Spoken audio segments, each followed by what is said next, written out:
Yeah. 24 hours of peace, peace, love, unity, safely having fun. Real hip hop for the people. It's an engagement. It's a demonstration. Using hip hop culture to get you activated. Let the people hear the bass, the vibration, the love, peace, unity, and watch them add on. It's a culture. It's not just rapping. It's not what we do.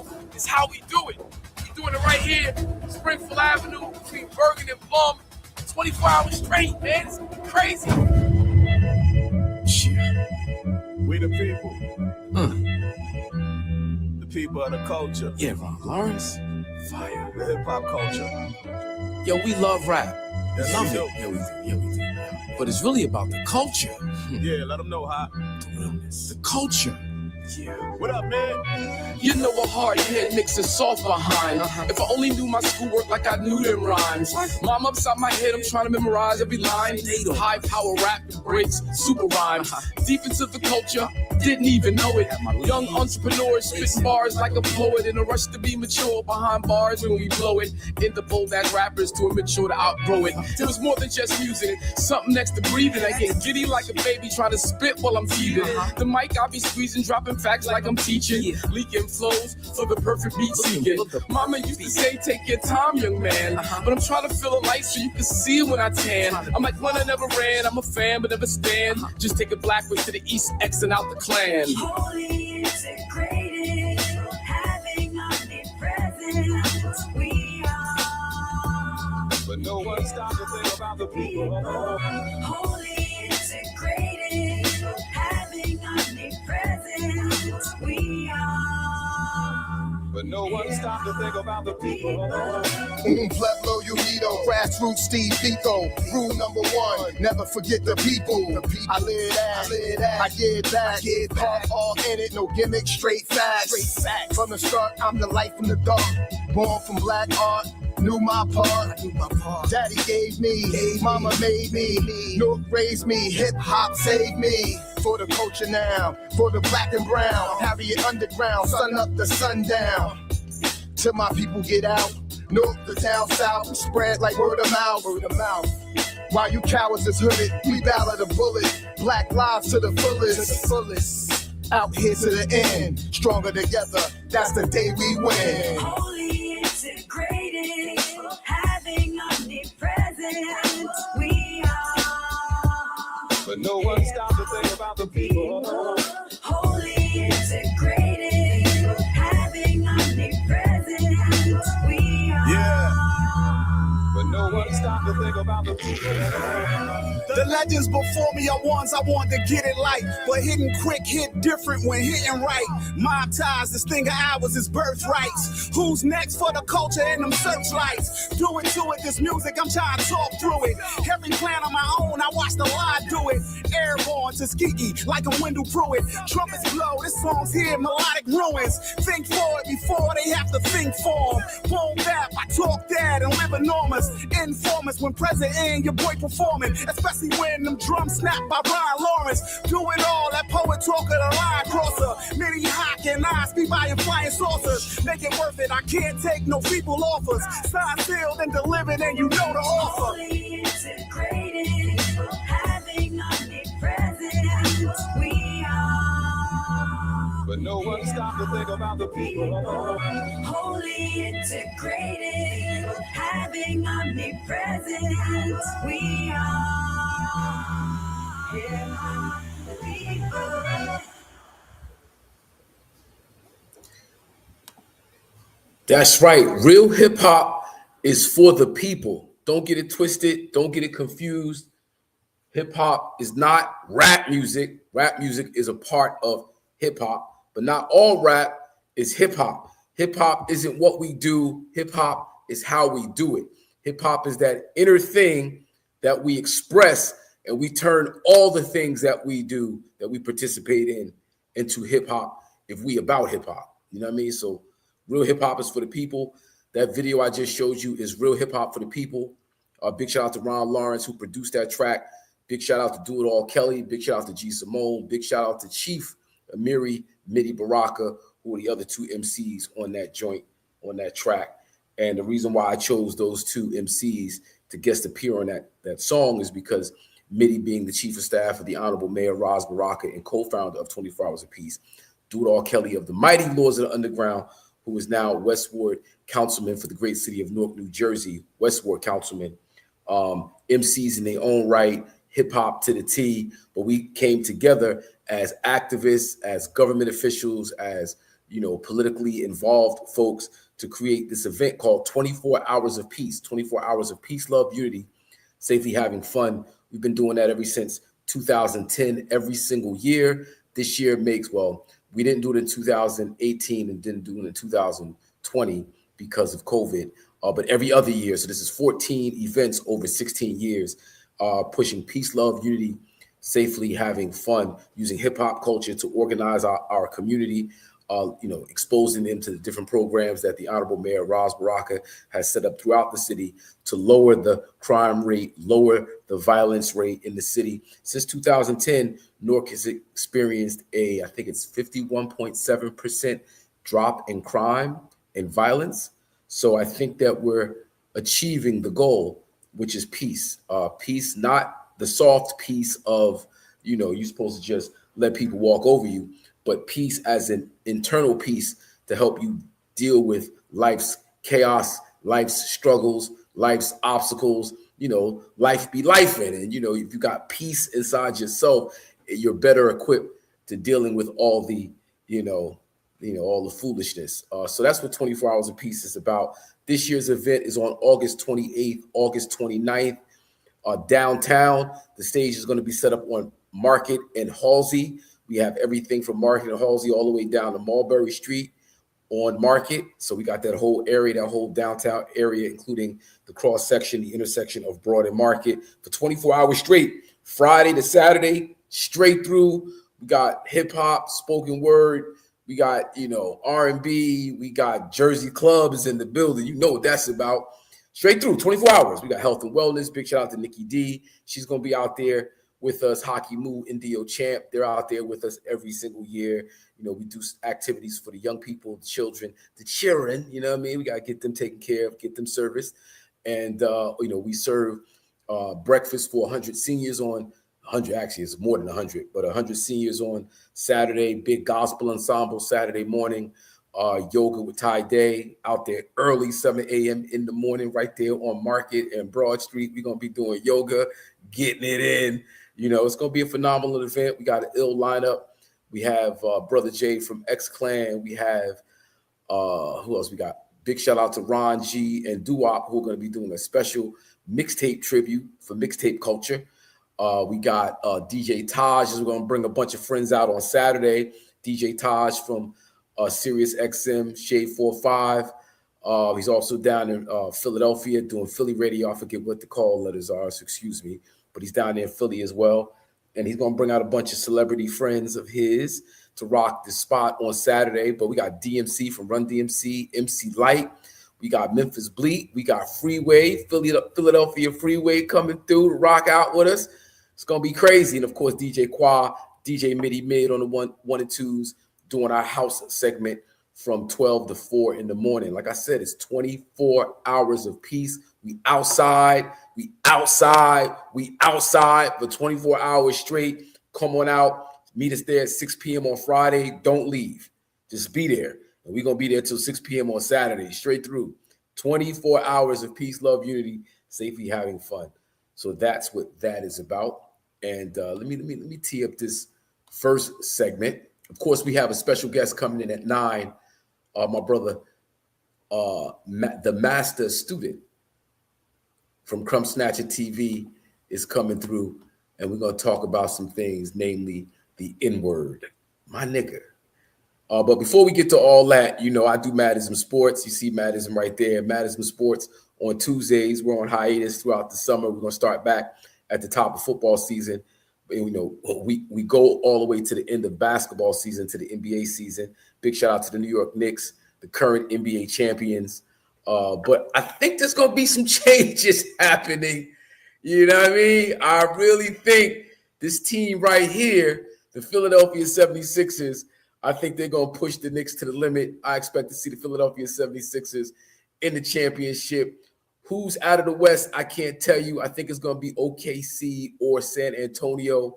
I think one of those two teams will do some damage in the West. Minnesota is making some moves. They're doing some big things. LaMelo Ball is out there. They were trying to get Zion over there, but that fell through. That didn't happen. But, you know, I expect to see Minnesota make some other moves. But if I had to put money on it, I would say OKC or San Antonio Spurs to repeat as a Western Conference championship representatives. But I feel strongly that LeBron going to the Philadelphia 76ers was an absolutely great move. You know, I'm a LeBron fan. You know, I've been rocking with the young man, and he's younger than me. He's the oldest in the league as we speak, but he's younger than me, so I'm going to call him a young man.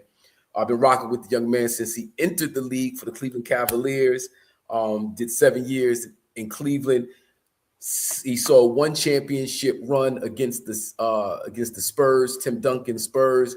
He lost that, or they lost that, because we know basketball is a team sport. No one player does it all by themselves, though LeBron tends to lead in every category when he gets to the championship. That's a whole nother conversation for a whole nother time. But he left Cleveland, went to Miami, played for the Heat. He said he was going to bring 4, 5, 6 championships to Miami. Didn't quite work out that way, but he did see the championship series 4 straight times, won 2, both times the MVP. He left, went back to Cleveland. He did a 4-year stretch there, back in Cleveland for the second time. 4 straight championship appearances, 4 straight championships appearances. So that's 4 in Miami. You switch teams, you go 4 straight. That's 8 straight.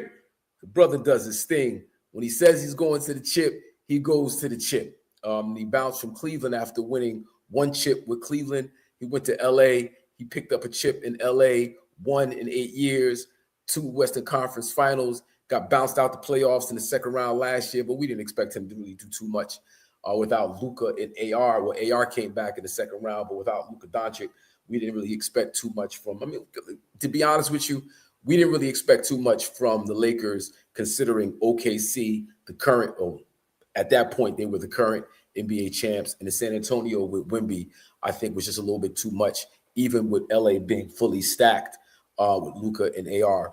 But LeBron being the third option for most of the season while he played, having to be now the first option, the one with the Lakers, took care of Houston Rockets with a gentleman's sweep.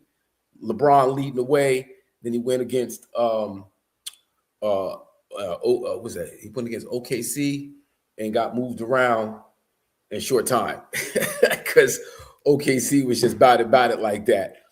You know, his contract was up with the Lakers. There was a lot of speculation as to whether he was going to leave, stay, retire. There was some talk about Golden State. Possibly there was some talk about a few other teams. New York Knicks popped up in the conversation, but people felt that he was either going to go to the Miami Heat, the Golden State Warriors. There was some speculation around San Antonio, Minnesota Timberwolves. And then out of nowhere, Philadelphia 76ers entered the conversation. Jaylen Brown leaving Boston, is a lot of controversy around why he left Boston. That's a whole nother conversation for a whole nother time. But I think Jaylen Brown heading to Philly kind of tipped the scale with LeBron's decision making his way to Philly. And since LeBron has made his announcement, they picked up KCP, Kentavious Caldwell-Pope, who won a championship with LeBron in the bubble. Former 6th man of the year. We know what he brings to a squad as a very efficient role player. The brother does his thing. But there are talks. I don't know if it happened or it's confirmed, but Drew Holiday got a buyout from Portland, and he's supposed to be landing in Philadelphia. And if I think that happens, you have a veteran point guard who's won a chip. I think Drew Holiday has been a 6th man of the year. Drew Holiday is one of the top point guards in the league. Even as an older player, he still shows improves as a ball control system guy. Knows how to run an offense. Knows how to give leadership in key periods. Defensive stopper, one of the best defensive players we have in the league, in Drew Holiday. So I think if they're able to pull that off, and that's confirmed that Drew Holiday will be going to the Philadelphia 76ers. Man, I expect big things. You see the 4 here: Tyrese Maxey, LeBron James, of course, Jaylen Brown, Joel Embiid, who's possibly the best center in the league. I've been saying Joker's the best center in the league really since the bubble.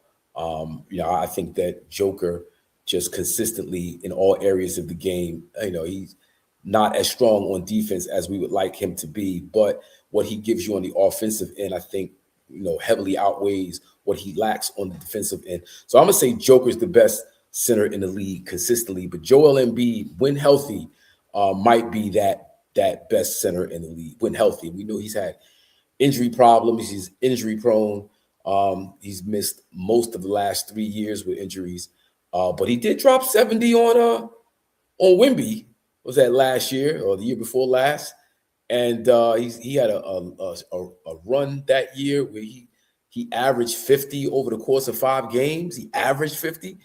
Joel Embiid is a beast, and if he can stay healthy, I just think that the Philadelphia 76ers has what it takes to win a championship. And of course, with LeBron leading the way, I just really don't see anybody stop. Though this word is Brad Stevens, GM of the Boston Celtics, made a call over to the Golden State Warriors asking for Steph. What's the price tag on Steph? What could they, give up? What would they have to give up to acquire Steph?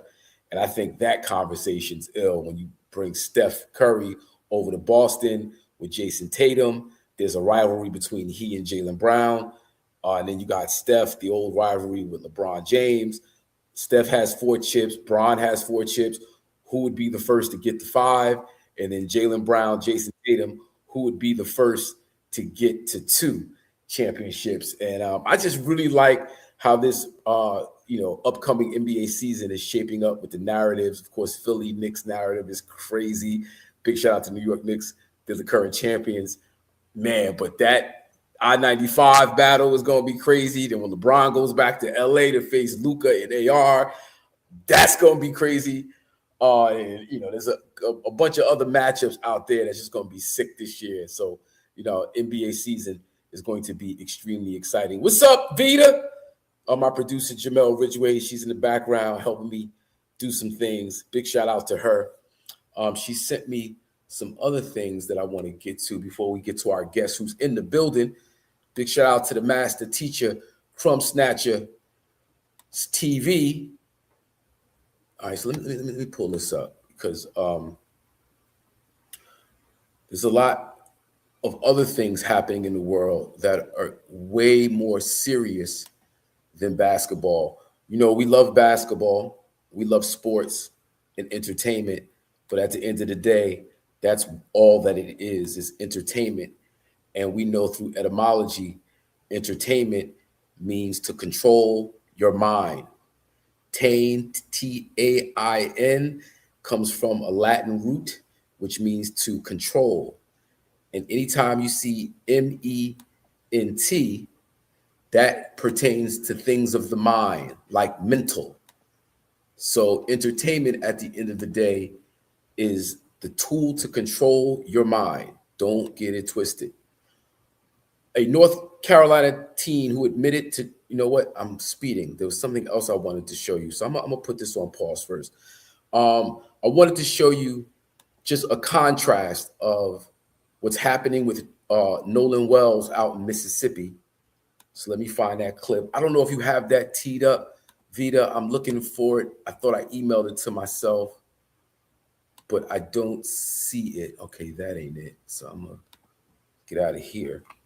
But, for those who've been living under a rock, we know Nolan Wells is the young brother who passed away, who died, who transitioned over the July 4th holiday celebration. He was out on Horn Island with some friends of his, all of which were Caucasian, people we call, quote unquote, white. We're going to get into that later on in our conversation with the master student, white, black, and what have you. But the Caucasian youngsters that he was hanging out with, having a boat, taking the boat to Horn Island, him being a part of their party, their company, him not making it home. There being a lot of controversy around them not having answers for his first disappearance and then showing up dead, face down in the water on July 5th. So since then, there's been investigations, first by the name of the was it Ocean City Township, their police, their investigators got to work, I guess you'd call it that, but didn't really come up with a lot of answers that made sense. Attorney Benjamin Crump was hired by the family of Nolan Wells to do his own investigation. The medical examination, the autopsy report from the state of Mississippi was never turned in. The Benjamin Crump was able to get access to the body, had it shipped to DC, where my good friend Dr. Roger Mitchell performed an autopsy, and there was things that were totally out of place with the body itself. The throat was missing, and there was bruising on the back of the skull. Mississippi has yet to answer as to what happened to his throat. Why didn't his throat get sent to the second autopsy with the body? And the bruising on the neck, what was the determination from the state of Mississippi as to the cause of the bruising on the neck? Stand with Nolan Wells, targeted friends. Now, let me put that on hold too. We don't get there first. The Wells family needs our support. Now, we say Mississippi, we say the death of a young Black man. Immediately we think Emmett Till. We were raised on the story of Emmett Till, him being from Chicago, being sent to spend the summer with family. Here we go. The summer with family in Mississippi, and him being murdered, being lynched, being dragged out of bed. And so Mississippi has a long history of not treating Black people, African Americans, right, us, getting justice for the 4th of July, a boat full of young people took an 18-year-old Black boy named Nolan Wells out to a Mississippi island. Here are the public facts. The boat leaves the island at 4:31 p.m. Nolan isn't on it, but nobody in that group calls his mother. She doesn't get a phone call until 11 p.m., nearly 7 hours later. When she tracks his location, his phone isn't out in the Gulf of Mexico. It's sitting in a house connected to someone from that trip. The white friends claim Nolan refused to get on their boat because he wanted to stay behind with a girl. But that girl told police Nolan said he was walking right back over there to leave with them. That single statement shatters the white boy's story. Nolan was found 2 days later, face down, fully clothed, shoes and all. Ask yourself, how many people accidentally drowned at a summer beach party that can swim while fully dressed? I'm just looking at the facts, folks, and to me, those white kids are fishy as fuck. And right now, the insulated majority, white folks, we are doing what we've always done since the very first slave ship touched these shores, hiding behind comfortable complicity. We call it denial, but let's call it what the fuck it is: white racism. Yeah, it's definitely white racism. And we say racism, and we're going to, again, get into this in our conversation with our guests. But racism is not whether I like you or not. Racism is not name calling. That's bigotry. Racism is a system that was created to divide the human family into divisions, into boxes, to be controlled, with folks named, labeled white on top. Racism or race isn't real. Racism is extremely real, and we see it play out in situations with Nolan Wells. And when we say racism, that's the systems that are in place in Mississippi, the justice system, the legal system, the medical system, all working in cooperation to protect people who identify as white. That is what racism is, and that's what we're seeing played out. I just want to compare and contrast again what happened with Nolan Wells and the white boys who have yet to be arrested, yet to be seriously questioned by law enforcement in Mississippi, to a North Carolina teen who admitted to driving 100 miles per hour in a 45-mile-per-hour zone before a devastating crash that killed 2 women, has been sentenced to 6 months in jail. Prosecutors say Jason Anthony Scott's speeding BMW slammed into, wait a minute, let me enlarge this so I can get this right. There you go. Slammed into a Honda CRV, killing a 45-year-old Lauren Manley and her 81-year-old grandmother, Gloria Manley. A 12-year-old girl was also in the vehicle, and she survived with life-threatening injuries after bystanders pulled her from the wreck. He was sentenced to 6 months. We see what's happening with Carmelo Anthony out in Texas. He was given a 35-year sentence very quickly, like very, very quickly, for defending himself against the attack from white boys, young white teenagers who attacked him. And we've seen the videos since then. We see how it transpired and played out. But we also see the justice system coordinated to work on behalf of these white boys who attacked Carmelo Anthony. And then, of course, with Nolan Wells, we see the gears of justice grind ever so slowly as they look to protect these white youngsters.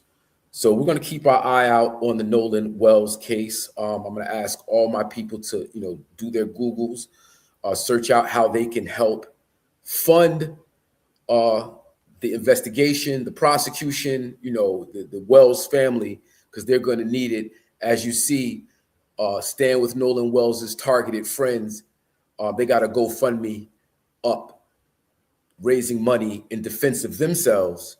So we need to raise money on behalf of the Nolan Wells family so we can get justice. And, I just want to, before I get off of this, our guest is in the building, so I don't want to keep him waiting. But, what we're seeing with the Nolan Wells case, what we see with the Carmelo Anthony case, what we see, consistently around this country as it relates to justice, has a lot to do with power, has everything to do with power, having it and not having it. Power, we know in America, a lot of it is based on race and racism, much of it, if not all of it. Of course, there's sexism and there's all types of other isms that solidify power for the certain groups that run things, right? But also us understanding that the sheriff is an elected position, the medical examiner, the coroner is an elected official. The DA, the prosecutors, these are all elected officials. So when we say voting doesn't matter, that's not true. Voting matters. It's not the only thing we need to do. We need to be doing a lot of other things that give us power, organizes our power, identifying where we can have power, organize around that power so that we can use that power to leverage, because, the shit don't stop, y'all. Life ain't fair just because life's supposed to be fair. Life is fair when we make it fair. Life is fair when we exert power. We have to exert power on every level of this system because this system is racist. So we got to beat back racism with power, organize power. So that's my 1-2 on that. Again, my condolences to the Wells family. My condolences to all Black and brown and oppressed people who live their lives, lose their lives, whether you're fighting against this system or you just happen to, get murdered in the process of the system. Rest in peace to you. That said, this is the Hakim Green Show, Hakim Green, live and direct. I like to bring you a regular diet of a multitude of conversation and conversational points. I also like to kind of scour my Instagram to see what content creators are providing me with some information, providing me with food to build on, who I think are worth platforming, worth sharing, and us all learning stuff from them. So with that said, I'm gonna bring on my brother, the master student, aka CRUMB from CRUMB Snatcher TV. CRUMB TV, CRUMB Snatcher TV. Correct me, brother. Get me right. Yes, I am your humble brother, CRUMB, the master student. I want to give you high honors and perfect praise. I am humbled, honored, and grateful to grace the platform. Thank you so much for having me, brother. It's CRUMB TV. Dope, man. Yeah, man. So I've been checking you for a while. I'll see what you got to say about like a variety of topics, you know, everything from politics to religion to spirituality to conspiracy theory to, you know, you kind of do your 1-2. And I appreciate the content that you provide for us. So, you know, just for our viewership, give us a sense of who you are, where you come from, and your history, and how you, you know, got on this path of enlightenment. Yeah, absolutely. I am the master student, meaning that I am a student of life, and I'm in no hurry to graduate. If anybody can read between the lines. Word. And the reason I say a student of life is because, you know, the whole graduation thing is so misleading. There is no graduation. If you don't learn every day, then it's a day wasted, a day lost. So how I got started, like a lot of people, believe it or not, was on MySpace. That was I'm a little bit old. I didn't get a computer until I Nah, was an adult. we don't get old, we get better, bro. Teach me. Okay. And I didn't have we didn't have computers in schools. We didn't have cell phones. We didn't have any of that stuff. You know, until after Y2K, year 2000 in the 90s, we were just kind of, we was really in the streets. Nobody had to say it. It was just a thing. Yeah. So ultimately, I finally got on the internet, MySpace. It was just kind of a, social situation. Then I got on a Facebook, and the thing that really hit me was the Mike Brown thing. It was kind of buzzing at the time, and my upline, my OG, my big homie, my mentors, the people I looked up to, I asked them, "Hey, are you guys gonna say anything about this, or what are your thoughts, or anything?" And all of the brothers and sisters around me, they just kind of put their heads down and, you know, kept shucking and jiving. And I was just so caught up in that, I just started asking questions, and that was kind of how my eyes opened. So once I started questions, I received a really rude awakening.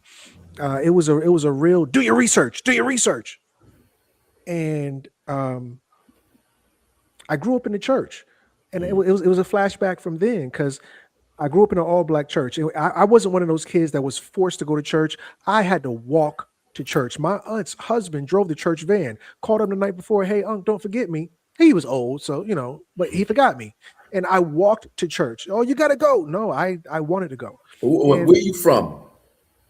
I'm in from a hole in the wall in the backwoods, Suffolk, Virginia. Okay, no, it's all good. It's all good. From VA. Okay, but I'm sorry. You walking to church? So you know, I say that to say that I had a genuine desire to do whatever I had to do to get closer to God. So Right. in church, I think it was maybe around 11, 12, I asked them, I said, "Hey, you know, cause we had a big, huge picture of white Jesus, blonde hair, blue eyes. Amen, church." And I asked innocently, I was a kid, "Hey, why do we got that Jesus back there? And he's white," and it was all black church. And it was one of those, you know, I was met with a fierce response, and it just really jarred me because I was very innocent, naive, whatever the case may be. So when I got on the internet, I was met with the same response, and so it was a flashback from then. And I decided, in anger, I decided, hey, you know what? I'm going to fill that gap. Clearly, because I'm only around black people. Clearly, these niggas don't know. So because they don't know, they're going to snap at me. So I said, you know what? I'm going to fill the gap. So instead of me asking somebody what the answer is, I'm not only am I going to do the research, I'm going to show the receipts. Yeah. And ever since then, because somebody asked me, somebody who was kind of established, they said, "Who do you do this for?" I said, "I do this for the 12-year-old me who has questions. It's an innocent little boy. Nobody wants to cater to that kid who genuinely wants to know."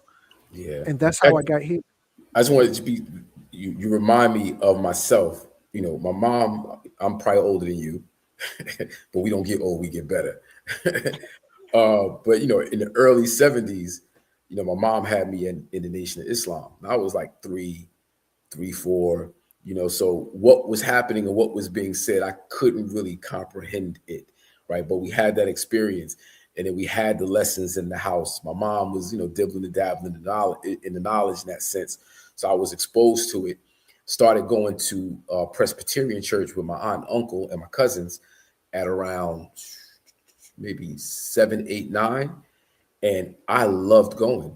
like I looked forward to going to church. Now I would go to Sunday school and I would get into these debates and battles with the Sunday school teacher at like 7, 8, and 9 about, Mary and the virgin birth and, how they had Jesus pictured and white people and black people, all those things.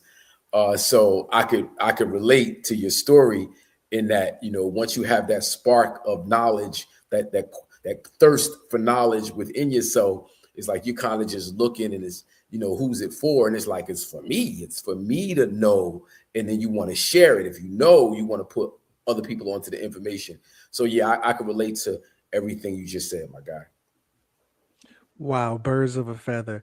And a lot of us are in that same scenario. This is the age of information. I remember going to school and I was picked on for being a nerd. I was ridiculed for being curious. And it was cool in a sense to be dumb and to spitballs and crack jokes and not pay attention to the teacher or whatever the case may be. And I've said on plenty of occasions, this era of time that we are in, for me, I could best describe it as the revenge of the nerds. Yeah. I've been saying for a while the nerds won. the nerds rule the world. I was saying that really up until this whole MAGA thing kicked off, and then it was like, all right, the dummies won. The dummies are in the driver's seat right now. But in terms of social media and flashback to like the early 2000s. Well, first, again, I'm probably a little older, so there was a time in hip hop when consciousness was the thing. It was about knowledge itself. Right. So you talk about 86, 87, 88, 89, really 89, 90. It got real red, black, and green in hip hop. And you talk young kids, 16, 17, 18, 19, 20 years old, rediscovering themselves, music being the inspiration, but then getting into like the Dr. Benz, the Dr. John Henry Clark's, the Ivan Van Sertima's, it became about that.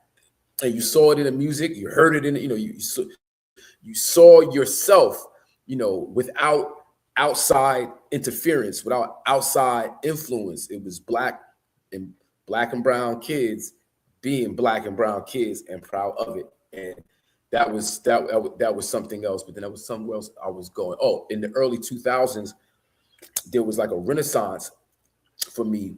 I would say like really 2004 to like 2010, 11 in Harlem and Brooklyn and other places around the country, LA, Frisco, Chicago, all had these, conscious communities that were then building. And then MySpace became a connecting point, and later Facebook, and of course, Instagram and TikTok and all the other places. But I seen it develop in the mid to, early to mid 2000s, where it was just DVDs. And then you get the hidden colors, even though Tariq Nasheed be on some bullshit. That's a whole nother shit. But yeah, so it's this digital space. We have it. I see a lot of folks like yourself, I think, using it properly, and it's a good feeling. Though there's so many other people who are using it negatively. Have that conversation. Like, what's your take on just social media and information versus misinformation versus disinformation? Yeah, absolutely. It's a double-edged sword. And I was telling the family, there is no such thing as good or bad, just cause and effect. If you look at a hammer can build you a house, but it can also crack you to the white meat. And I've seen a lot of it, and I think a lot of us, we've gotten caught into the hype. People just say anything, and the government knew this was coming. They knew it was coming. They created it. They instituted it. It was created through DARPA. DARPA and CERN got together and it was first called the DARPANet. The internet that we know today, in its conception, was called DARPANet. Mm-hmm. DARPA is, for anybody who doesn't know, in essence, DARPA is the brain of the military industrial complex, or the Pentagon here in America. DARPA was founded, not to go too deep into that part, Okay. Let's go in. Let's do it. It was founded by Jeff Bezos' granddaddy. I'm sorry, Jeff Bezos. Oh, come on, preach. So this whole thing, Jeff Bezos did it and created it in his garage. No, he didn't create Amazon in his garage. Amazon, SpaceX, the internet.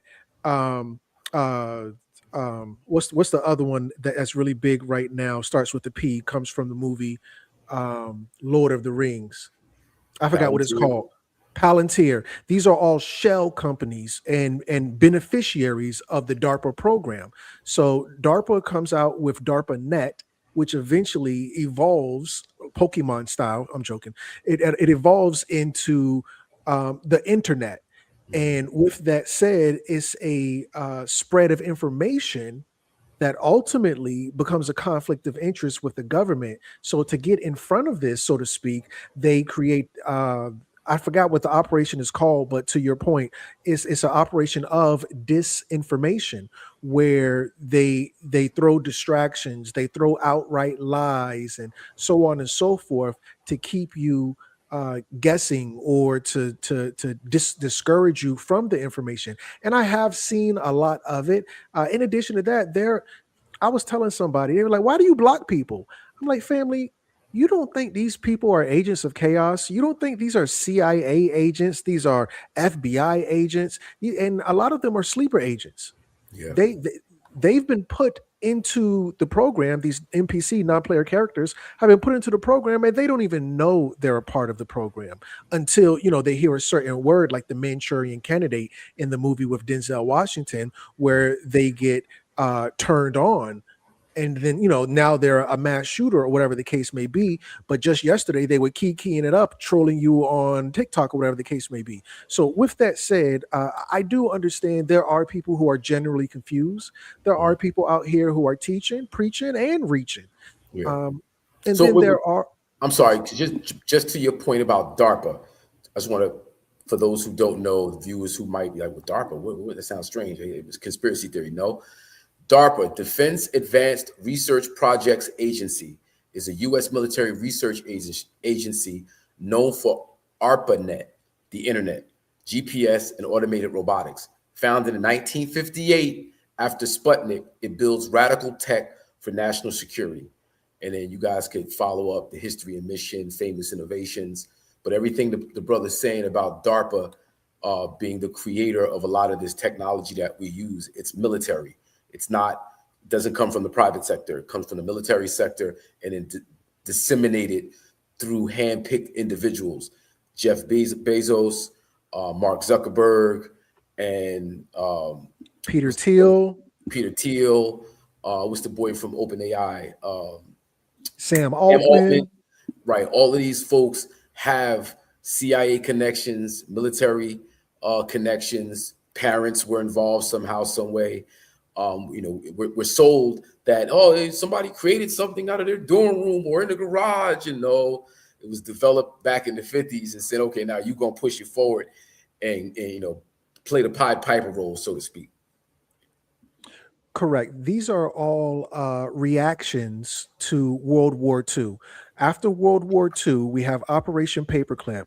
Operation Paperclip is basically the 2008 Barack Obama Too Big to Fail, where we give Wall Street a bailout. So they gave the Nazi regime a bailout.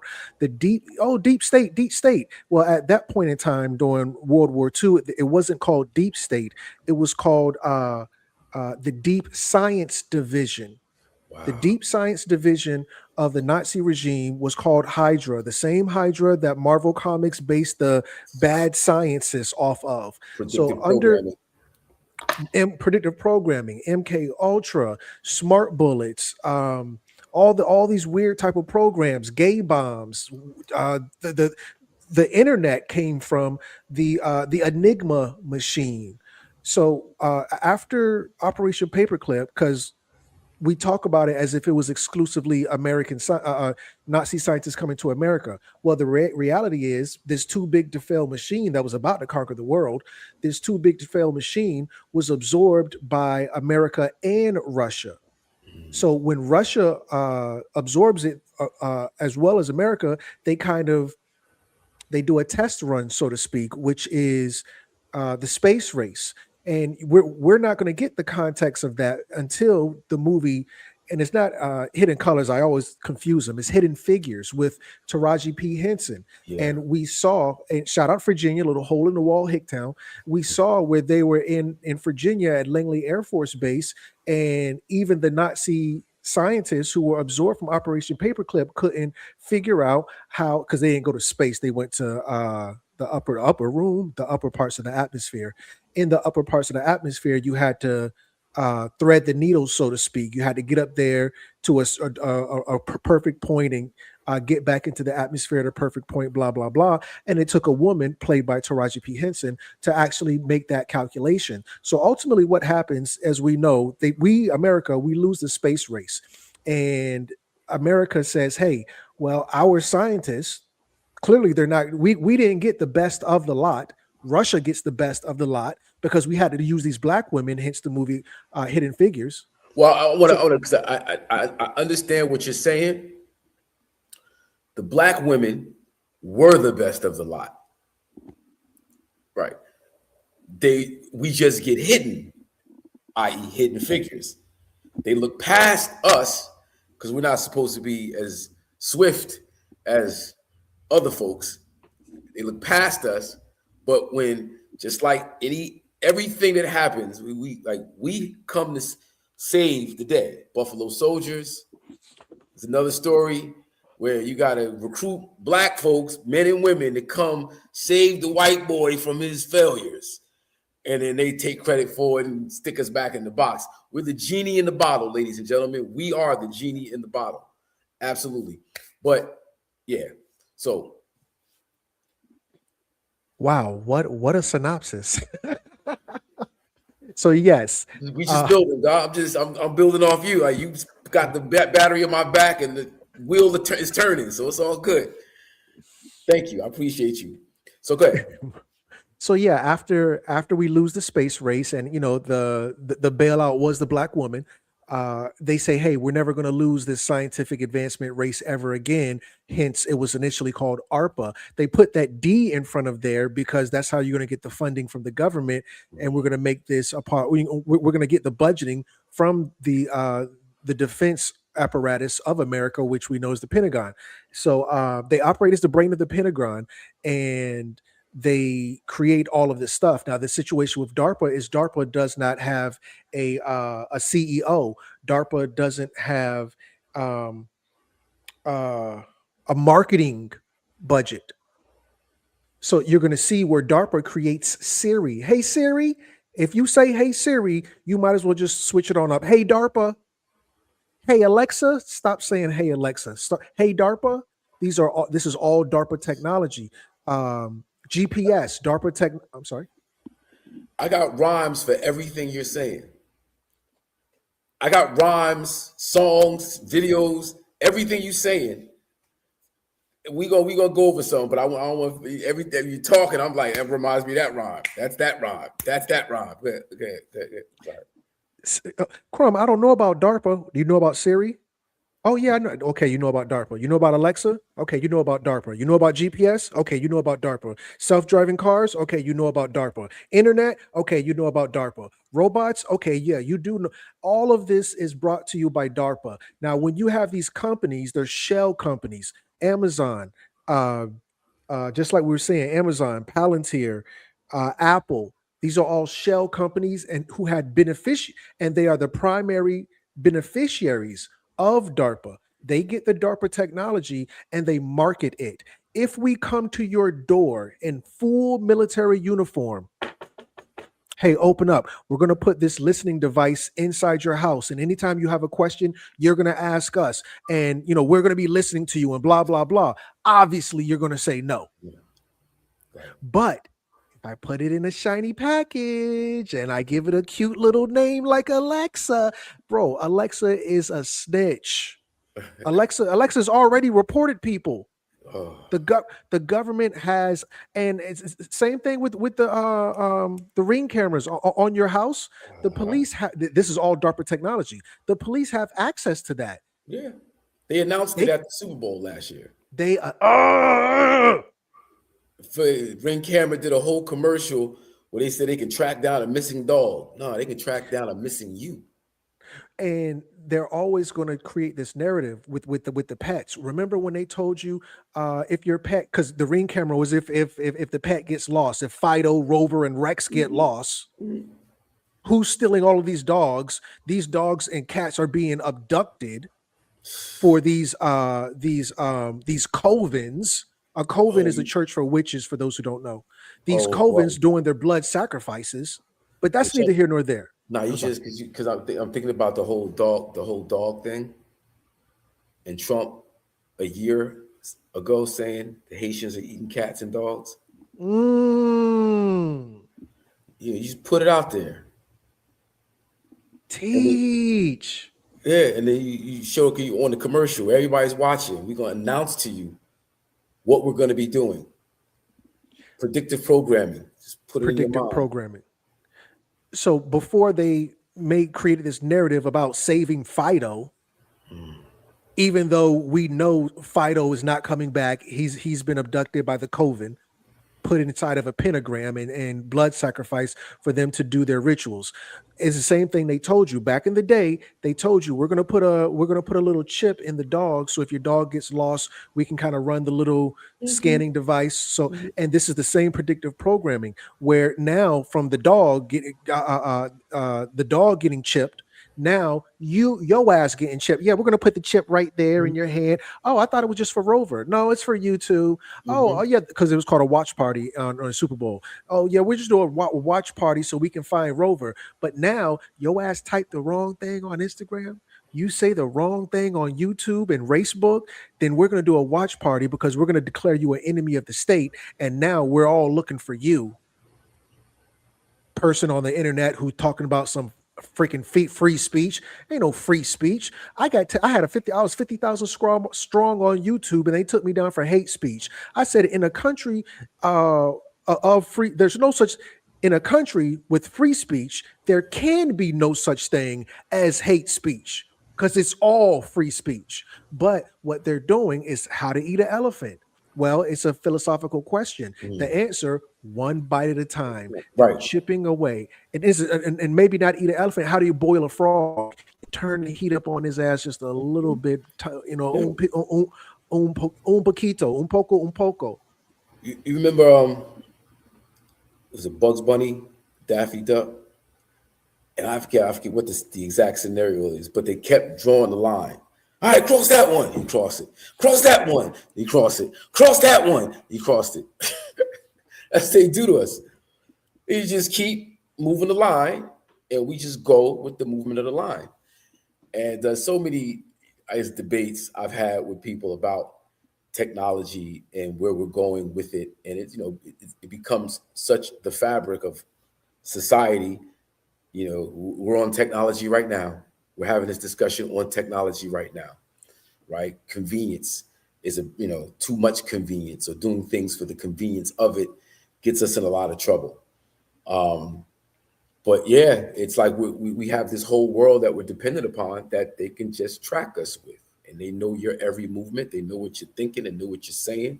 Know what you're thinking. How many times have you thought something and it comes up on your phone? An ad comes up on your phone. Or how many times have you just mentioned something to somebody and you open up your phone and there it is? And so it's like, brain waves, the reading of the brain waves, predictive programming, probability, moving society in a certain way. Yeah, this is something that was sketched out a long time ago, which is why they can put it in the movies, in the TV shows, in the cartoons. We're going to create the future by putting this cartoon in front of this age group, 2, 3, 4, 5, 6 years old. And we're going to give them images and messages and put them on a certain path to where 25, 30 years from now, you're going down to Google, you're going to get this iPhone, you're going to get this chip, just walk you to it. Yeah, it's ill. I remember growing up, learning about payola, which was brought to us by Clive Davis. So we would, just a part of the programming, we would hear a song and the song was hot garbage, booty, dumpster, juice, trash. Yeah. But because of payola, and for those who don't know, payola is where the record companies pay off the program directors or whoever it may be, the DJs at the radio station, to give a song a certain amount of spins, or in this time, a certain amount of plays. So now this is a form of programming. You heard it the first time, and your natural inclination, that shit trash. This dude can't spit, the beat whack. It's all just trash. But now they play it and keep playing. And this is the same. I'm sorry. Over and over again. And this is what Hitler told you. If you want to make them believe it, you tell them a lie, make it outrageous, and keep it consistent.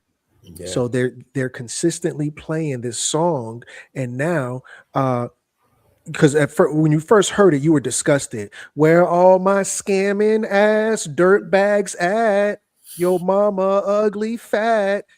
You're like, what? Bro, listen, that's a whole conversation in of itself that I've had on this platform and offline about that particular song, but not just that particular song, because I do believe that as artists, going back to freedom of speech, we should always have the ability to say whatever it is we want to say. But why does the machine pick and choose what to get behind and what to push on us, right? So, when I have the conversation, people go in defense mode of the artist. And, me having made a song called MAD IZM, which is about weed, and being a former school teacher. I taught junior high school from 1990 to 94. And I did not want our first single to be MAD IZM. We had a song called Cause and Effect, which I played for you on the flyer. That was the flyer promo. But Cause and Effect was a song trying to encourage us not to use nigger and bitch, call each other nigger and bitch. And KRS-One produced, great record. We sent the test press out with that and MAD IZM, and the overwhelming response from the DJs was MAD IZM, so that's what we rolled with. But I didn't really feel too good about young children going to school getting high. Like there's a balancing act there that I've always tried to play. Even the term MAD IZM for us was, okay, now it allows us to talk about racism, socialism, sexism, capitalism, communism.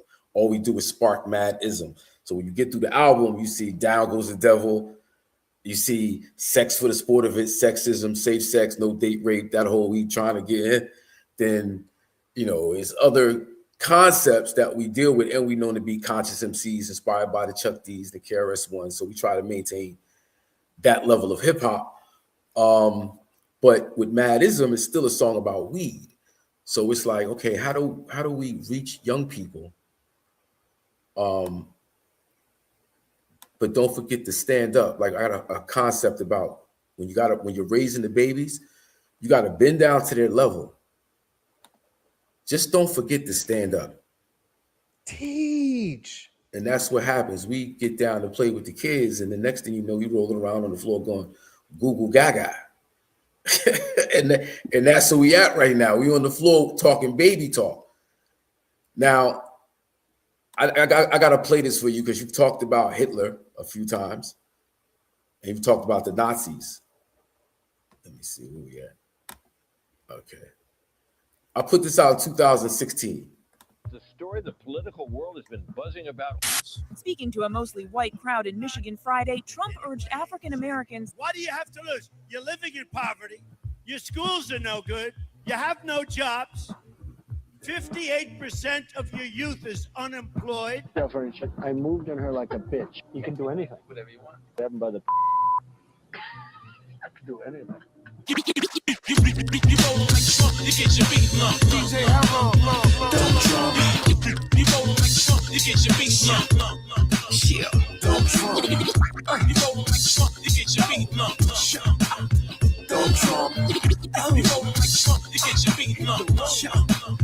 Don't The Nazis didn't lose, they adapted. Plus, Hitler was financed by American capitalists, anti-Semites and white nationalists. Hire Steve Bannon as the campaign strategist. Identify the activists, label them extreme. Tell Omarosa hit the road, get that bed winch off the team. It's about the green and giving it to the rich. Robert Mueller puts the pressure, trying to find a snitch. It's like Rockefellers, turn Carter's page. Back to the Nixon era, you know Watergate. Now we in like Flynn, hold down the metaphor. He tried to ban Muslims, thank God for higher courts. Dude is just evil, taxes unbelievable, and we never got to see is like them shits is unretrievable. Is it even feasible when everything is just for views? He can release his own taxes, then tweet his fake news. His name is Donald, and Fred ain't raised no wussy. He ain't no Billy D, so he just grabs him by the push. As for allegation, there's 16 open cases. Since before Central Park 5, we knew he was racist and sexist. The clown is reckless. The fool is at the button playing with a death wish. What are we left with? A wall or a fence? A lot of pride before the fall. Hope we don't get stuck with Mike Pence. My name ain't Paul. That is up to y'all. I'm on live for Black Panther, reading the final call. You roll like Trump, you get your beat lump. Don't Trump. You roll like Trump, you get your beat lump. Don't Trump. That's right. You roll like Trump, you get your beat lump. Don't Trump. You roll like Trump, you get your beat lump. Yeah, Trump is a disgrace. I mean, how many lies is gonna take? How much time's he gonna make? False statements from each side, we gonna place his head behind bars for buying the whole race, and y'all just gonna waste taxpayers' money. Why he tweeting and beefing with other countries? We still hungry, schools getting shut up. He too weak to do anything about it. He truly has divided the whole nation. Blacks even in jail or probation. We all facing the worst administration. Where they sin condone discrimination. We all getting impatient. Trump gotta go. So let's impeach him or vote him out the door. One thing's for sure. If you voted for Trump, then you deserve to get your meat lump. You roll like Trump, you get your beat lump. Don't Trump. You roll like Trump, you get your beat lump. Yeah, man. So the Nazis didn't lose, they adapted. Plus Hitler was financed by American capitalists, anti-Semites, and white nationalists. Bro, like when you talking, I'm like, damn, somebody gets it. Like the Nazis didn't lose. When we see what's going on in Palestine right now, and how that was a setup by the United States and Great Britain in 1948. And the encroachment on Palestinian land, just taking Palestinian land, and you see how that whole operation got funded, you realize it's the same people playing ends against the middle. Yeah. Well, I want to give a big shout out to you and my son in general. That song was Hot Sauce.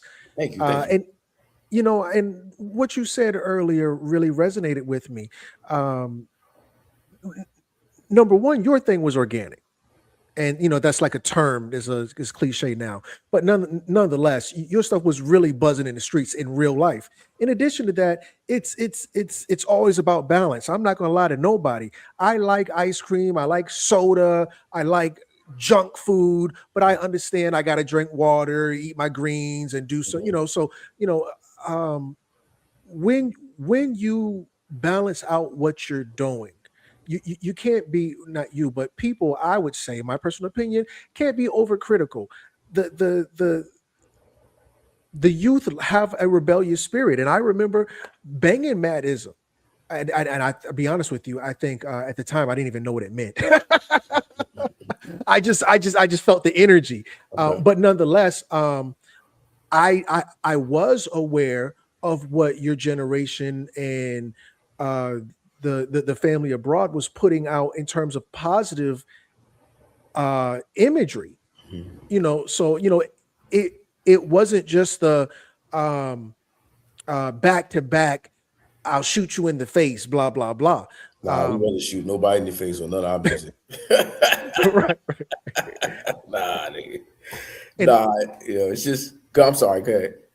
And that song right there proves my point that it's about the balance. We can party, we can have fun, and do a little whatever the case may be. But there is a time and a place for everything. There's a time to get serious. There's a time to, we can wear our Jordans. There's a time to tuck in the shirt. And I think that video was a living testament, if you will, of doing your part. So I can't put you in the category or anyone like you for that matter of these people doing what they're doing now. It's honestly, in my humble opinion, apples and oranges. But I just want to kind of give you kudos for that song. Well, thank you, thank you. Yeah, it's a balancing act, I think, because art. I just strongly feel like you can't tell somebody what type of art to make, right? We're artists that create art, right? So your vision, your voice, your form of expression is your form of expression. I think that as we all take responsibility for our own actions, though, we learn how to create that balance that's missing. And that's really kind of what it's all about is, having a variety of ideas. But in the commercial world, we live in a capitalist world, which brings me to a post. I want to start to get to the post that you put up, right? And of course, the N word was one of the ones that I want to talk about. But before we go there, you were talking about the origins of slavery. And you went back to feudal Europe, right? I forget the particulars. I don't know if your intention was to kind of describe the origins of capitalism, but in a sense, that's kind of what you did when you talked about the colonies and you talked about, indentured servitude here in the colonies being both black and white. And then you pointed something out that was shared to me before, just not in the way you did it. It's very interesting. That the first person to own a chattel slave was actually a person we would consider black, who owned another black man. Can you just share some more history around that, brother, please? Yes, Anthony Johnson. So my point with highlighting his particular court case is that we paint the picture in a way to not only give the victim mentality to black people, but to downgrade black people. And we've kind of drunk the Kool-Aid, so to speak, Jim Jones style, not the rapper. And with that said, in the beginning, there was no slavery. It was indentured servitude.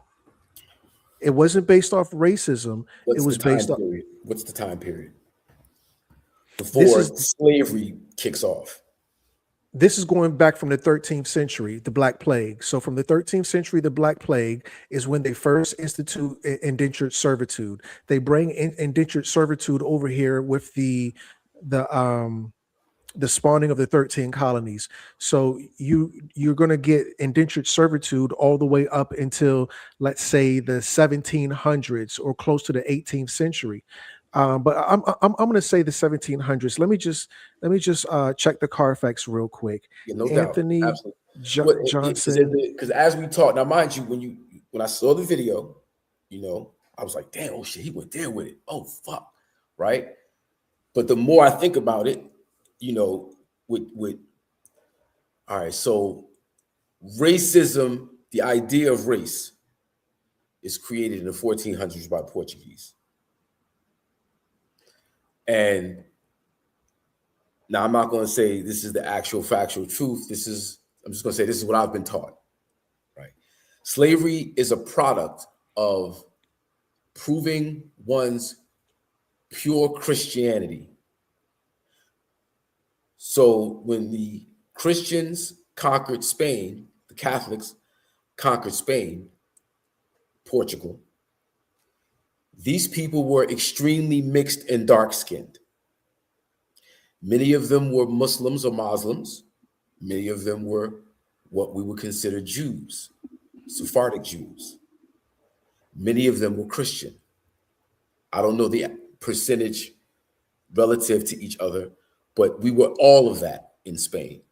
And there were different variations of us in Spain, from the darkest to the lightest. There's a lot of mixing going on in Spain. This is the 700s to the 1400s. When the Catholics come in and expel the Moors, in the late 1400s, it was about being a Christian. And though there were black people who were Christians, they proved your Christianity through your skin color. The lighter, the more Christian. And that's how a lot of people got expelled. Christians, Muslims, and Jews, and exterminated. That's the beginning of racism. And then you get down the line, you get scientific racism, which is J.A. Goldberg, H.S. Chamberlain, and others who would then create this pseudoscience of the difference between the races. And that's like you talk about the 1500s, the 1600s. But now as slavery being race dependent, is that just England or is that Portugal and Spain too? Because then they would have owned slaves based on color. I wanted to ask if I could share screen. Yeah, please. Can you? Yeah.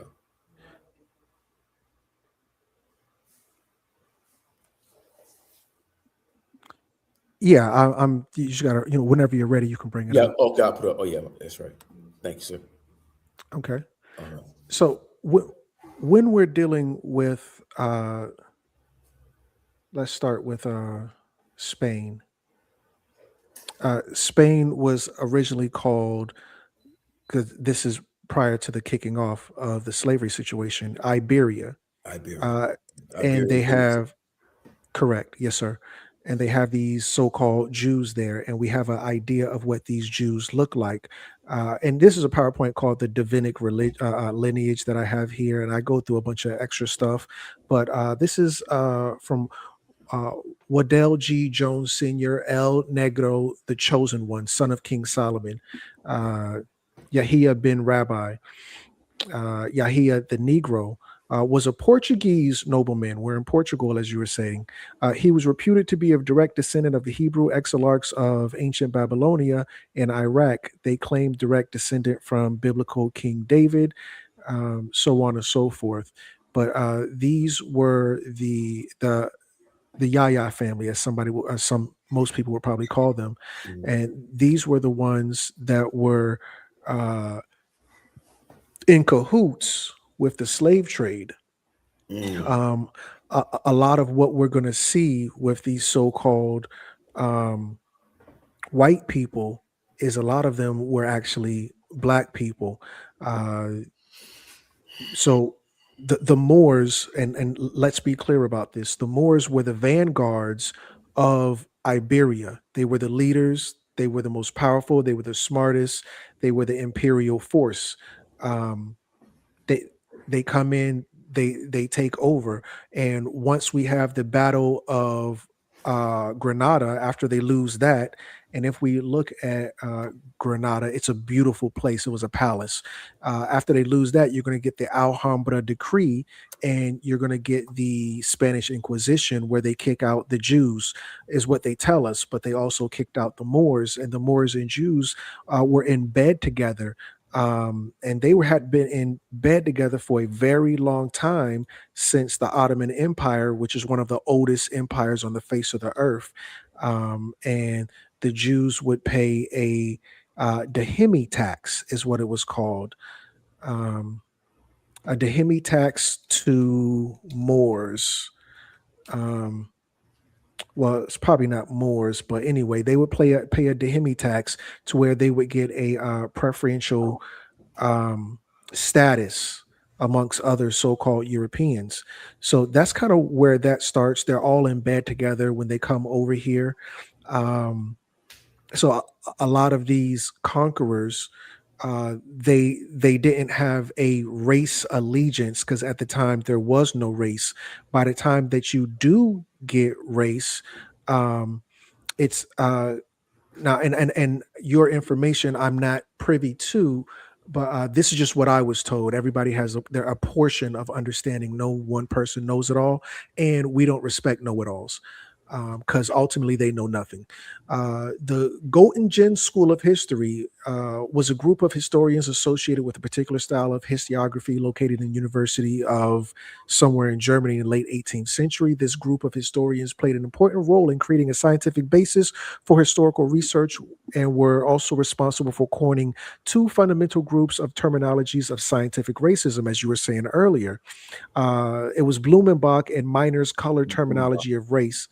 Yeah, yes, sir. Blumenbach. I have him right here, the slide before. Johann came out. Johann Blumenbach, a German, came out of nowhere and started confirming white supremacy of men of colors. Before this time, all men were brothers. It was Johann who went on to say there were 5 different colors of the world today. That's Caucasian, Malaysian, and Mongolian, American, Indian, and Ethiopian. Yet the ignorance gets scarier. He believed whites were superior. According to his idiotic fountain, the purest whites were from the Caucasus Mountains.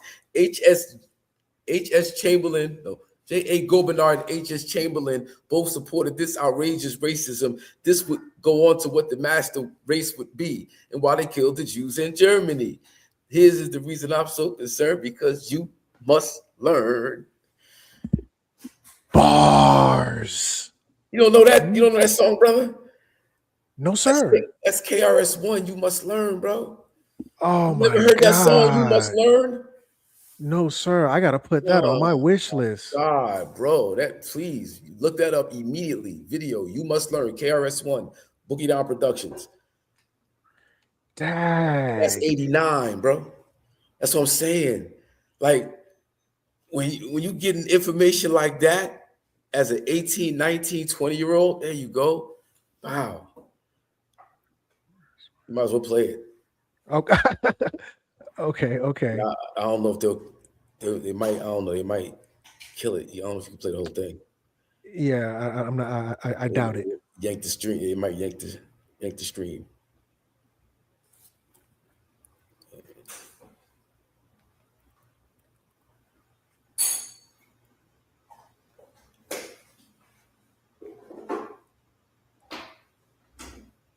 $1989. Now, mind you, I was a school teacher 1990 to 94. I started an after-school program with some friends of mine, African Children of Tomorrow Now, in 1990. It starts like this video right here.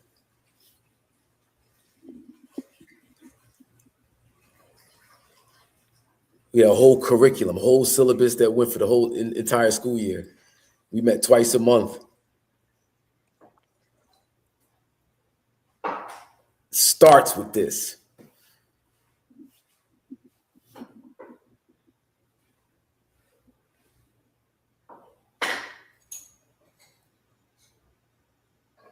You can hear it? Yeah, let me share it one more time with the sound on. My apologies. No, it's all good. But you can hear it though, right? Yeah. I could definitely hear it. Let's go back to that. We got a lot to cover. We do. Yeah, Very true statement. We can go back to that later. And you can share screen one more time for me. But actually, this time, share the other one. It says in. Yeah, there we go. So I did this PowerPoint. Like a lot of my PowerPoints years and years ago.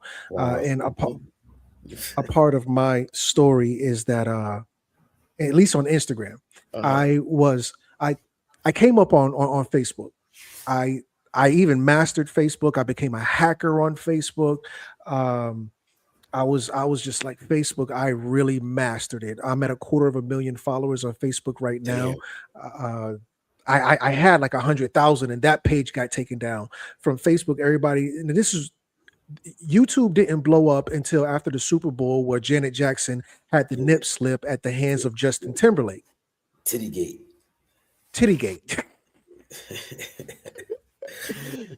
So Justin Timberlake threw under the bus, kept it moving. Heisman Trophy pose.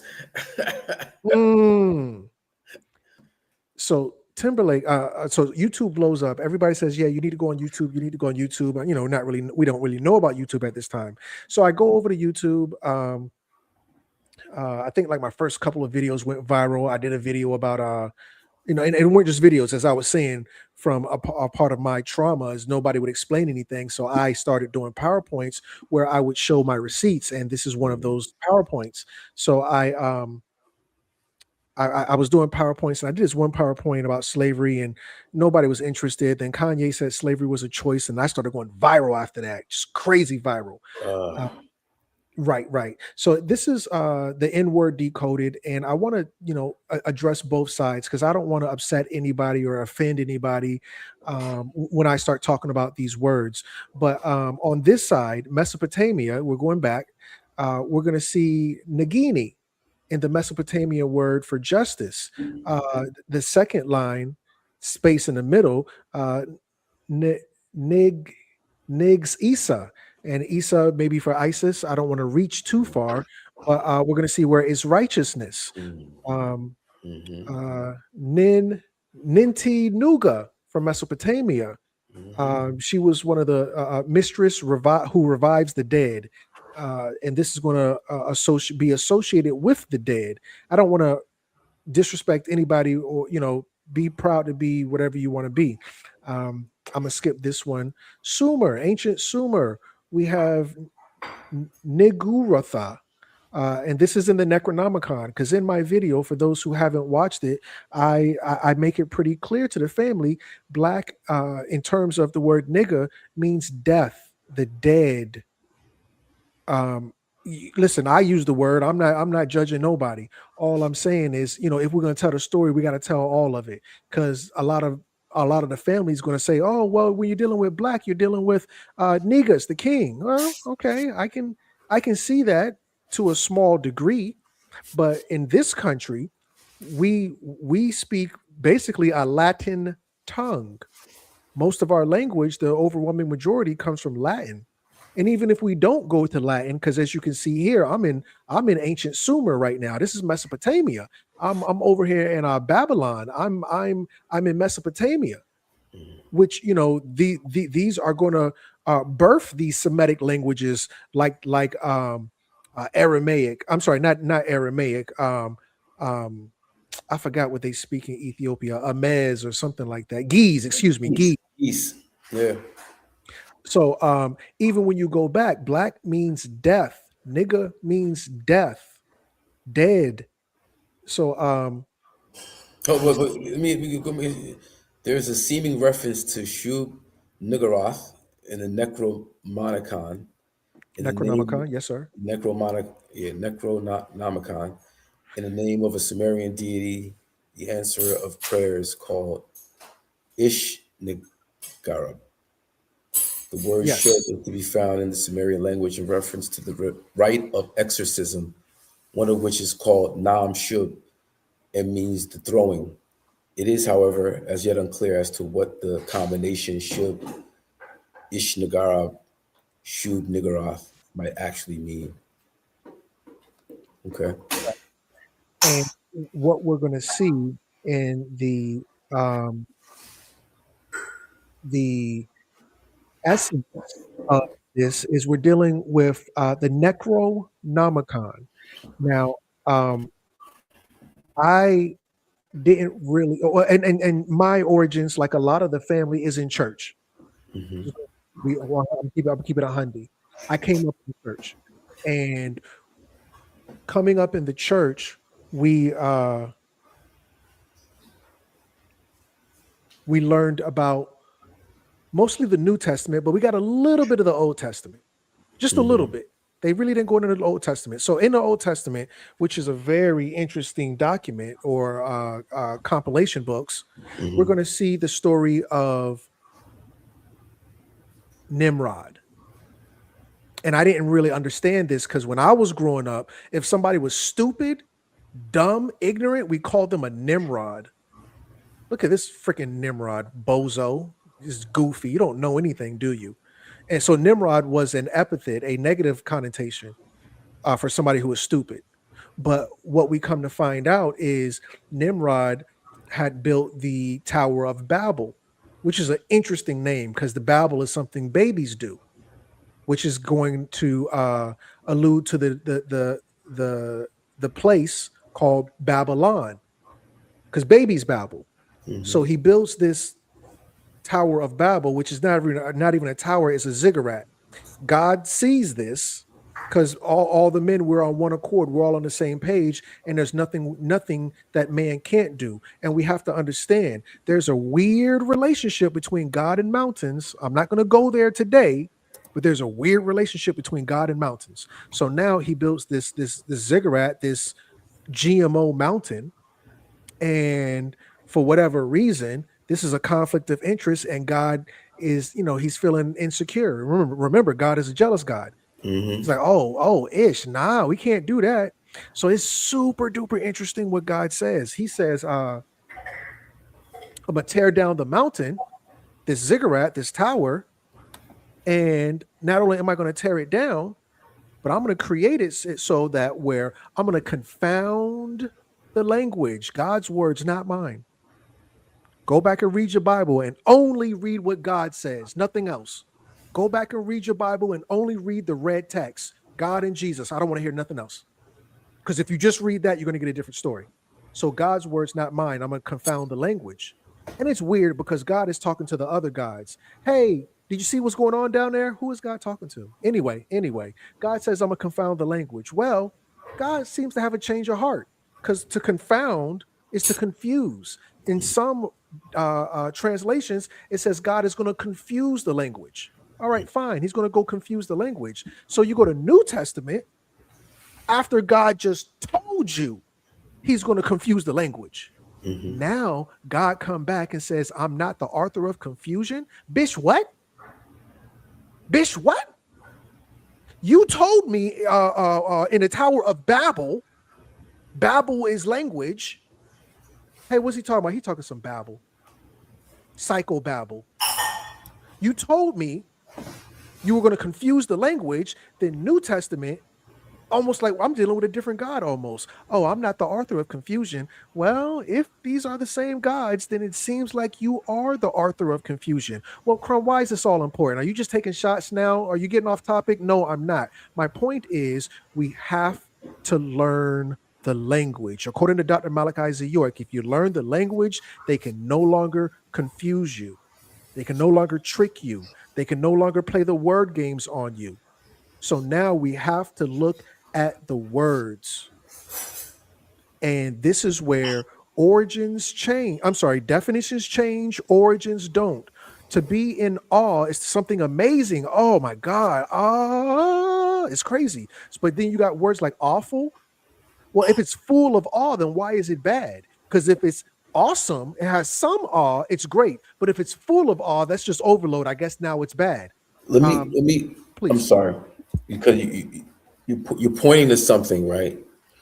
And something that we can readily relate to. We can just immediately relate to how certain words in regular parlance, just common parlance, when slang gets involved, we take words and a lot of times make it the opposite of what it actually means. Like, so I'm bad in some senses means you're good.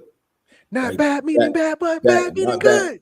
Chicka, right? So like that happens all the time. Even with hip hop culture itself, there's so many drug references and drug terms in early hip hop that growing up, I didn't look at it as a drug reference. I just looked at it as the term meaning. So like something that was like, all right, so ski, like a lot of people name themselves Ski or Curtis Blow, or drug references, blow, coke, freeze. How you catch a freeze when you do coke. A lot of references end up in the culture, and we're using these words not knowing that it means this, but we took it and we mean this. We flipped it, right? And then after a while, that becomes what it means for that era. And then maybe 25, 30, 40, 50 years, it's used in another way. And now that the intention of the word itself gets changed through time, right? So when you point out something in the Old Testament, when you go to Acts 13, have you ever heard that scripture?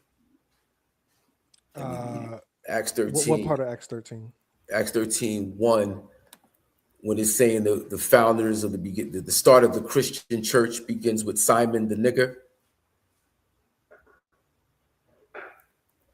Yep. And original people being the founders of a Christian church. When you talk about the word negus, for that time, for that language, for that culture, that's what that means to them. It means king for that time.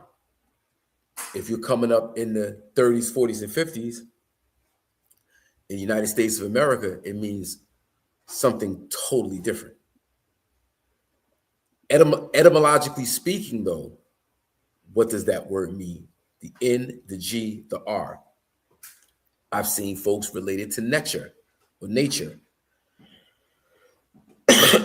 I've seen in Japan the word na, NGA, means light. You have negus, you have naga, you have Niger. People say that there was no J in Latin. It's Niger or nigger. And that people of a darker shade were referred to as that, but not as necessarily a negative connotation. So I'm just wondering how much does like just the passage of time have like the effect that it has on the words that are used in the languages that are using them, the cultural context. Does that mean anything? Yeah, absolutely. I'm so glad you brought that up, because when we're dealing with, as you were alluding to earlier, connotation and denotation. So connotation is kind of like the slang or the colloquial. You know what I mean? Yep. I mean, not bad meaning bad, bad meaning good. It's, connotative, to connote something. Denotative is where, we're all wise, right, and exact. And, words have a meanings. And we're going to notice that, especially in the New Testament, which is written in Greek, Greek is a very all wise, right, and exact language. It's not a connotative language. Ebonics, and I don't subscribe to Ebonics, but when Black people speak, we speak connotatively. And we have to realize when we're dealing with rap or poetry, a lot of this is dealing with metaphors, similes. My love is a red, red rose. My love is like a red, red rose. And, we did a lot of that growing up in the days poetically.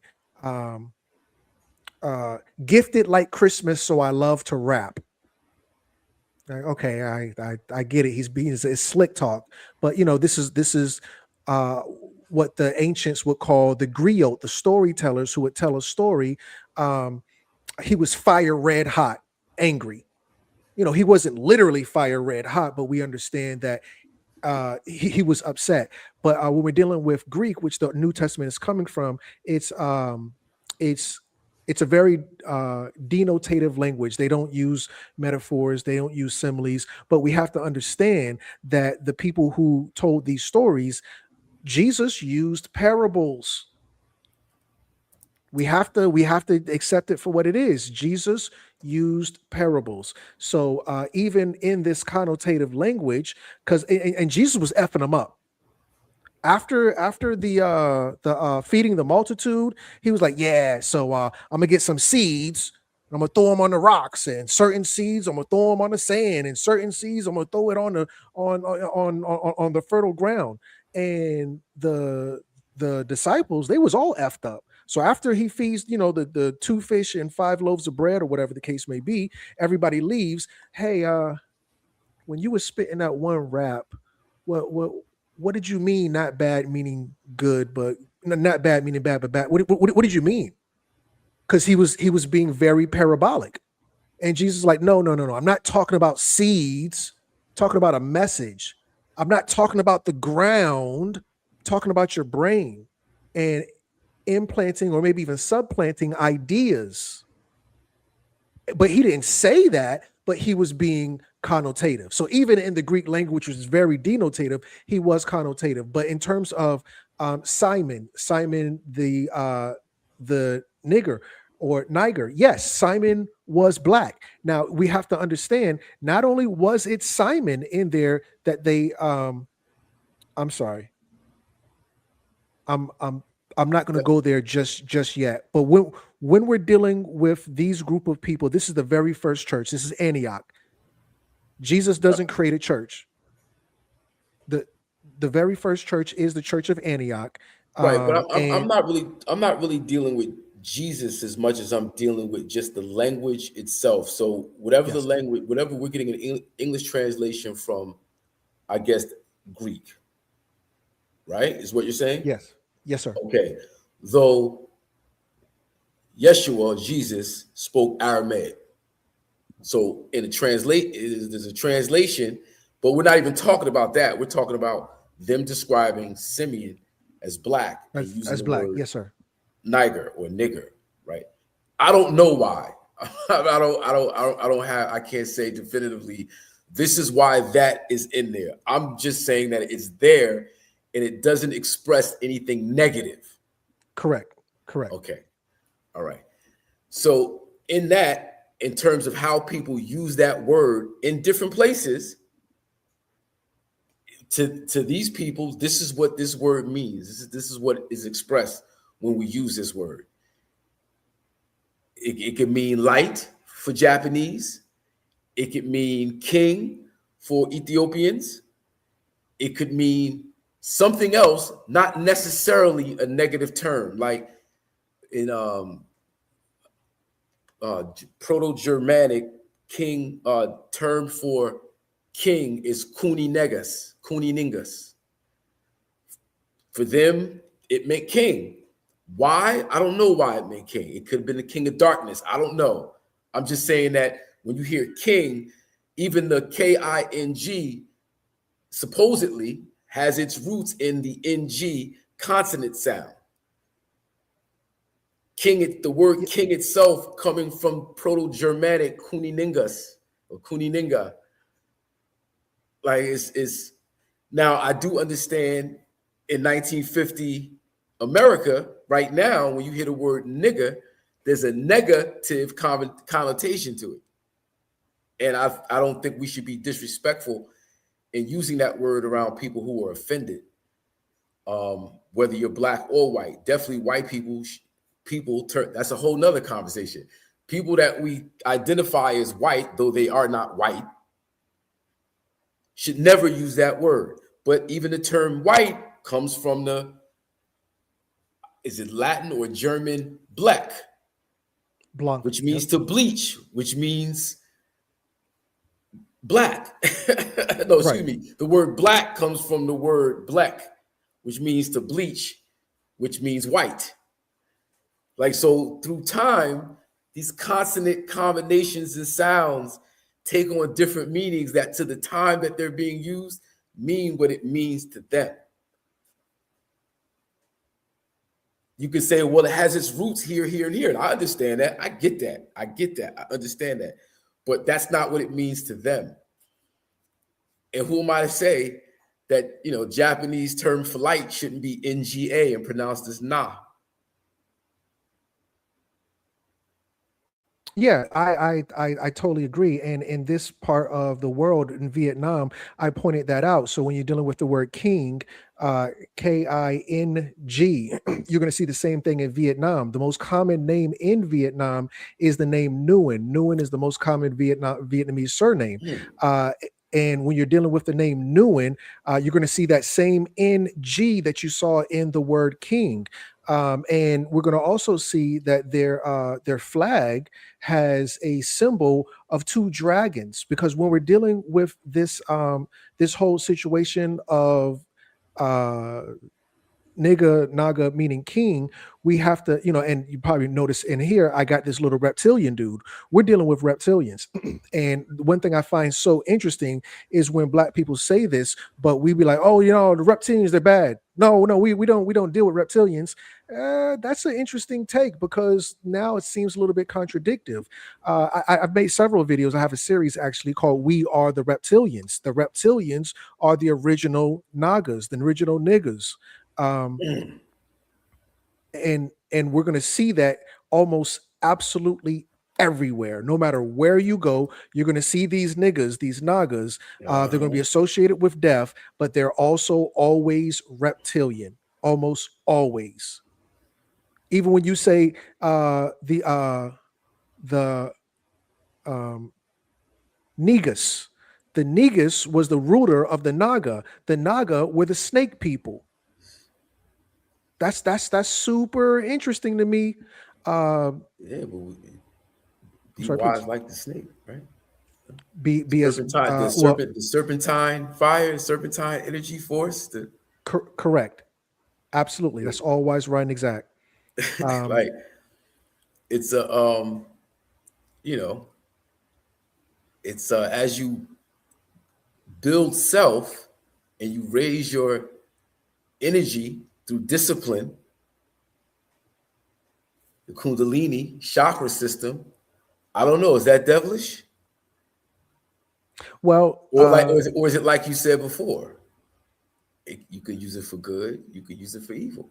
And that's what I was getting ready to say. Context is king. There was a book written by two white people, a husband and wife, called The Science of Spontaneous Combustion. And the wife in the book mentions that the only time she's ever witnessed spontaneous combustion, she said, well, in writing this book, I noticed it was only white people that spontaneously combusted, because when you are channeling, excuse me, when you're channeling this serpentine energy, you have to be able to hold on to it.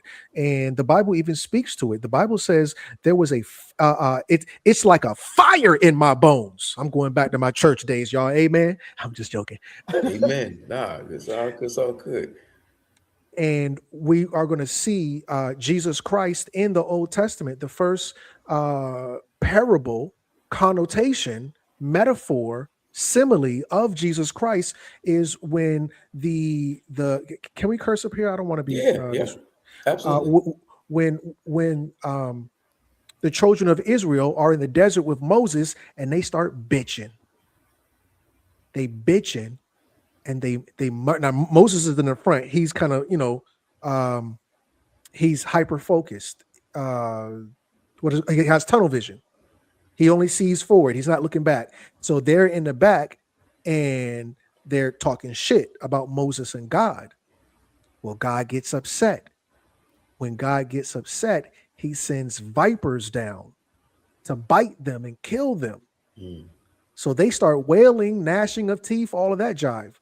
Moses turns around. What the heck's going on here? So then after Moses snaps out of his tunnel vision, he turns around. He says, oh, God, please don't kill all the children of Israel. God, okay. I'll fix it. But I need you to help me. Moses is like, what do I need to do? He says, I need you to set up a crucifix, and I need you to hang a sacrifice up there. What you mean, like Jesus? Yeah, well, Jesus isn't born yet, so we're going to use a serpent. And all who gaze upon the serpent will be healed. This is where the idea of the caduceus comes from, or the catechus. This is the idea of every hospital you see has a serpent on a staff. This staff, originally, it wasn't a staff, it was a cross. And it had a serpent on it. There's also a story involving Moses and Aaron, I believe, going to battle with the priest, with the Pharaoh's magicians. And they threw their staffs down on the floor and it turned to serpents. Correct. And then he threw his staff down on the floor and his turned to serpents and ate them. Right. Correct. So, like, again, it's these stories, right? These stories and the way they're expressed, there's a lot of contradictions, but not contradictions. I look at the Bible as truth, not necessarily in a historical sense, though. I think that the lessons that it's teaching are very real, but are every day and for every time. It is for every time. It's not just for the time that it's supposedly written. It's for every time because the lessons apply to every situation. even prior to the lives of the people presented to us in the Bible. Because truth is, there's no beginning to truth and there's no end to truth. Truth is the truth. There's no beginning, there's no end. There's only the lesson in the wisdom that God shares with us to raise ourselves up. So that's just my take on it. You know, the Bible in the whole, I've read the entire Bible, and you know, it's just, I don't take it as history. I've also taken classes. I've never looked at it as history, always as the lesson in the jewel that's there, that's for everybody. Indeed. Yeah. So this is the Holy Tablets. Malachi Z. York never wrote any books, just the Holy Tablets. Everything else was a scroll or a pamphlet, and he had girls write that for him, which was through stegography, something like that, where in court, when the person is talking, that person in the courtroom who stenography, he would speak and they would write. But nonetheless, so this is the Holy Tablets, the only book Malachi Z. York has ever written. And we're going to see here on the left-hand side at the bottom, it says Tablet 1, the birth of Halal, also known as Shakar. And to the right of that, it says teacher among all the Anunnaki. That's not a K, that's a G. Why is that a G and not a? I thought it was Anunnaki. Why is that? No, a G? I'm with you. I totally agree with you. The K, the G are interchangeable. Correct. It's another letter too. The C. C. Thank you. Yep. They're all the same letter. This is why we see Draco, Dracon, and Dragon. Yep. Because we'll say in a heartbeat, oh, the Draconians, we know they're dragons, but we won't acknowledge that C is also a G. Well, if they're Draconians, they're also dragons. And the only difference is between the C and the G, which are the same letter. And we're going to see that the same guttural utterance. It's the constant meaning is in the consonant sound. Correct. And we're going to see with the Anunnaki or the Anunnaki that Naki means serpent. Anu means on high. Naki means serpent.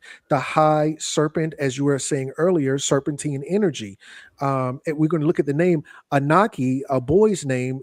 They're going to tell us a variation of Anaki, the boy's name, is Nakil. You're going to see that in the bottom left-hand corner. Origin and meaning of Nakil, which is Anaki. So we're going to see where Nakil, I think I had it somewhere up here. Just a second. Well, let's just go back to Nagi real quick. I'll get to Nakil in just a heartbeat. But Nagi, the King James Version, Nagi, Nagge. The thing is, I can't really see behind that logo, but nonetheless, from the Greek form of Nagoha, I can't see it. I'm not gonna lie to nobody. But Nagoa in okay. Let me go back. It off. Yep. Yes, sir. Thank you. Gratitude. Nogah. Noga. That's probably a better translation or pronunciation, rather. Noga meaning biblical name of Nagoa is brightness, as you were saying earlier, with light, clearness. Optional screen rendered names. I'm gonna skip all of those. Or Nagi meaning illuminating, as you were saying when we're referring to or denoting light. And we're gonna see Nakil, there we go. Now this is Brother Panic, rest in peace. His website, Brother Panic's death was revealed on November 1st. November is the gates to the underworld, and his occultlectures.com. Anil, another name for the archangel Uriel. Nakil in Hebrew means serpent of God, or knowledge of God, or fire of God. Wow, yeah. And this denotes, not connotes, to what you were saying earlier with this Naga being light. So now God, we're seeing, is dealing with a lot of serpents in the Bible. This is all Old Testament. Nakil, this is according to the Kabbalarian philosophy. Oh, you guys over here. I have to step away. Keep teaching. You guys talking about Black Planet, blackpower.net and we are the blackgods.com. No, this is Calabrian philosophy. This is according to them. According to them, Nakil, let me see if I can get my thing off of it, creates clever mind capable of grasping, assimilating new ideas, rather serious because to learn quickly, patience. The name Nakil, helping or hurting you. All names are not equal. Nakil name used to create life experience. Find the names. I'm just scanning. I can't remember what I wanted to point out to you on this. Because you learn so quickly, you have little patience with those mental. Okay, this is the attributes of the name Nakil. Somebody who is smart, brilliant, whatever like that. So you're always going to see this whole thing with these, in terms of being intelligent, with the name Naga, but it's an intelligent serpent. Oh, CRUMB. Yeah, we are the Nagas, fine, but you know the Nagas are the reptilians. A part of the Bible that was hidden is called the Nag Hammadi. Nag Mahadi. What an interesting name, y'all. What a very interesting name. Which is a library. I just want to find a couple more instances. Many people do not know that Jesus did not speak Latin, English, or Hebrew. He spoke Aramaic. This is according to the guy. His name is Ngugi. His name is basically nigger. Mm-hmm. Who's breaking this down? Naga Krita, Chinese from the Negu African descent. Chinese are even said to have originated from the serpent demigods. The Chinese told you they come from their reptilian overlords. So black people. So let me ask you this. This is a prop, when people say reptilian, right? Is that really reptilian, or is that people who are stuck in the reptilian part of their brain? So they're thinking from a very base, cold,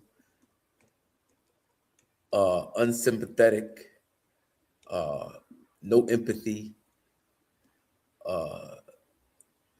or is it no? They're actually part reptile. Like you're gonna see a motherfucking transition right into a reptile.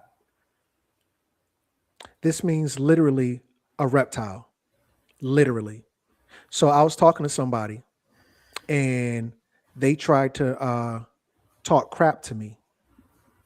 CRUMB, we not no reptilians. Why would you say a thing like that? I said, okay. Can I share a screen? This other screen real quick, please? No, you're fine. Right. Yes, sir. Take your time. What happened?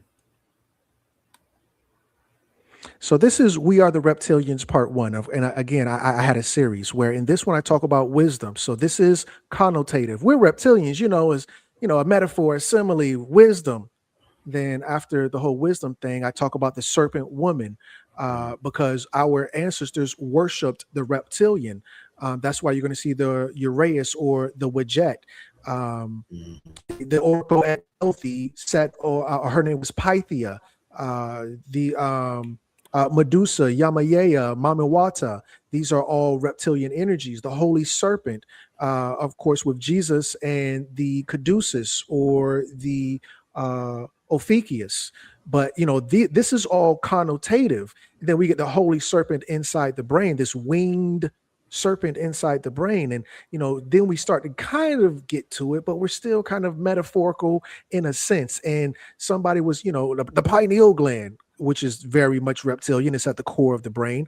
Not only do we have a third eye, reptilians have a third eye. This is called the reptilian's third eye is called a parietal eye, and we're going to see it clearly right there. We're going to see it clearly right there. They have a retina, a sclera, rods and cones, light sensitive, blah, blah, blah. But then I go into We Are the Reptilians Part 2 because the family's like, oh, yeah, I get what you're saying, but we're not literally reptilians. Well, it's funny because I'm sorry? DNA.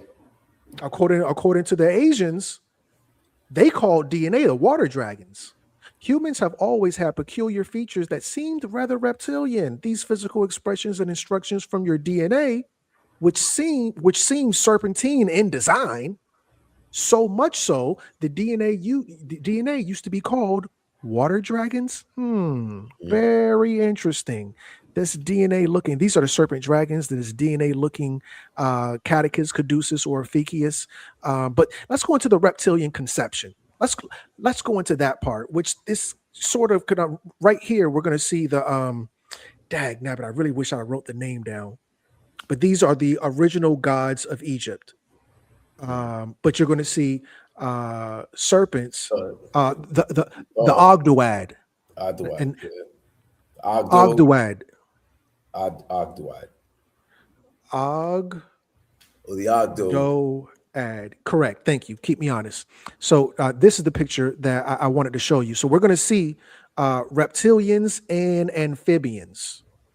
And let me just go back just to, keep myself honest. The Ogdoad means the group or the set of 8, most notably referring to the 8 primordial. Yeah. These are the primordial gods. These in the beginning, these were the creator gods. Out the waters of noon, God saw himself. He said, let there be light, and set Ra upon himself. The noons, out the waters of noon came the 8 deities, the Ogdoad. Ogdoad. The Ogdoad or the Ogdo. Yeah, absolutely. So now you're going to see, maybe not as reptilian, but it's definitely amphibious. Why does your sperm look like a damn tadpole? So then this girl said to me, she said, "CRUMB, we not the reptilians. We don't slither like snakes." I said, "Trick, didn't your ass slither up your mama's wet vagina? Isn't that what you did in the beginning? You slithered like a goddamn snake, tadpole style, up your mama's vagina, and that was the moment of conception, you reptilian ass." Let me ask you this then. So every being, human or not, that comes into the world like that, are they reptilian? Yes. Remember, the original overlords created the reptilians first, the dinosaurs, T-Rex and the gang. Before there were birds, cats, humans. This was a reptilian world in the beginning. Remember, Genesis chapter 1, verse 28 says, God said, reproduce, recreate. I'm sorry, excuse me. He said repopulate. Why Genesis chapter 1, verse 27 says, I thought that was the beginning, God. Why you say repopulate? Because in the beginning, reptilians ruled this world. Humans and all this other jive, mammals and crap came later. So now, in addition to that, these humans, they got something. I'm not to jump off topic, but I gotta ask you this question. Adam and Eve, Cain and Abel was the first 4 people on this planet? No. Okay. They weren't the first. Okay. They were the first in the garden. And a lot of people don't focus on the garden. When Jesus got sacrificed, because he didn't die, all of the apostles says, all right, we can't find him. Screw it. Because according to the law of Leviticus, Deuteronomy, and all of that stuff, as said by Moses, you got to bury them within this, because Jews will bury their dead in a heartbeat. They're very ritualistic and they have to follow behind Moses's law. So they were supposed to bury Jesus at a certain time, and all of the apostles, the disciples rather, they couldn't find Jesus. No, I was trying to wait. I asked if Adam and Eve, correct, Cain and Abel was the first 4 people. Yep, I'm getting to that now. Okay. When they finally found Jesus, Jesus was dressed up as a gardener. Why was Jesus dressed up as a gardener? Because we're not putting enough emphasis on the Garden of Eden.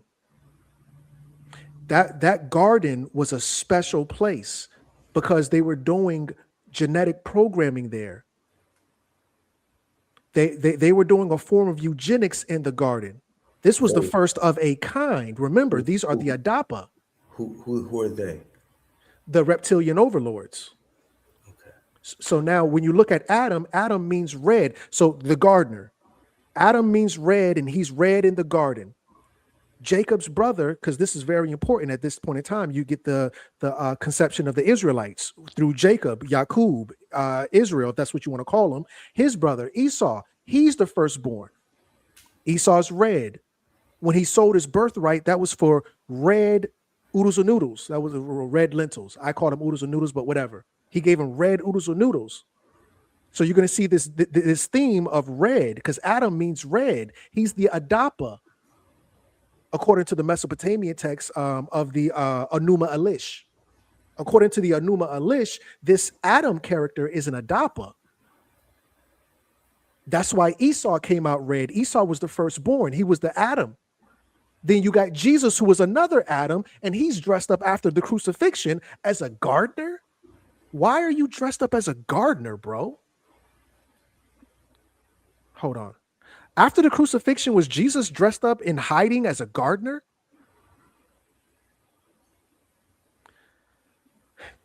I'm going to take out hiding. Dressed up as a gardener. Because they went, yes, according to the Gospel of John, Mary Magdalene, because all the other disciples didn't want to look for him anymore, mistake Jesus for a damn gardener.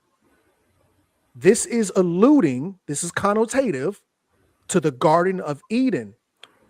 This is the same reason Esau is red. This is going back to Adam in the Garden of Eden. That garden. Where is the Garden of Eden? Between the Tigris and Euphrates.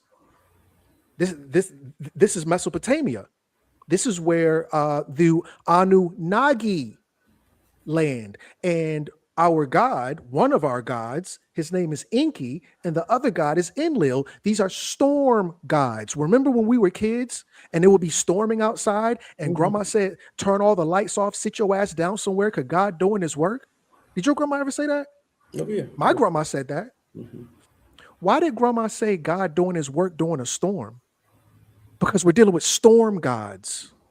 Remember when Moses saw God? It was a storm.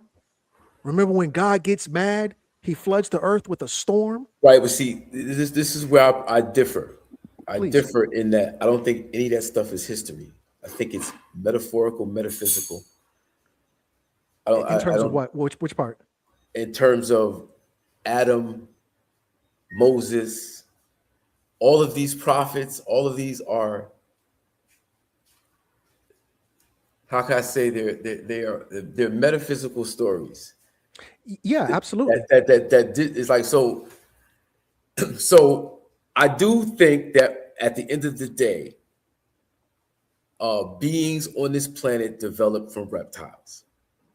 I think that we started in the water as one-cell organisms, multiplied into all of the different variations of amphibious things.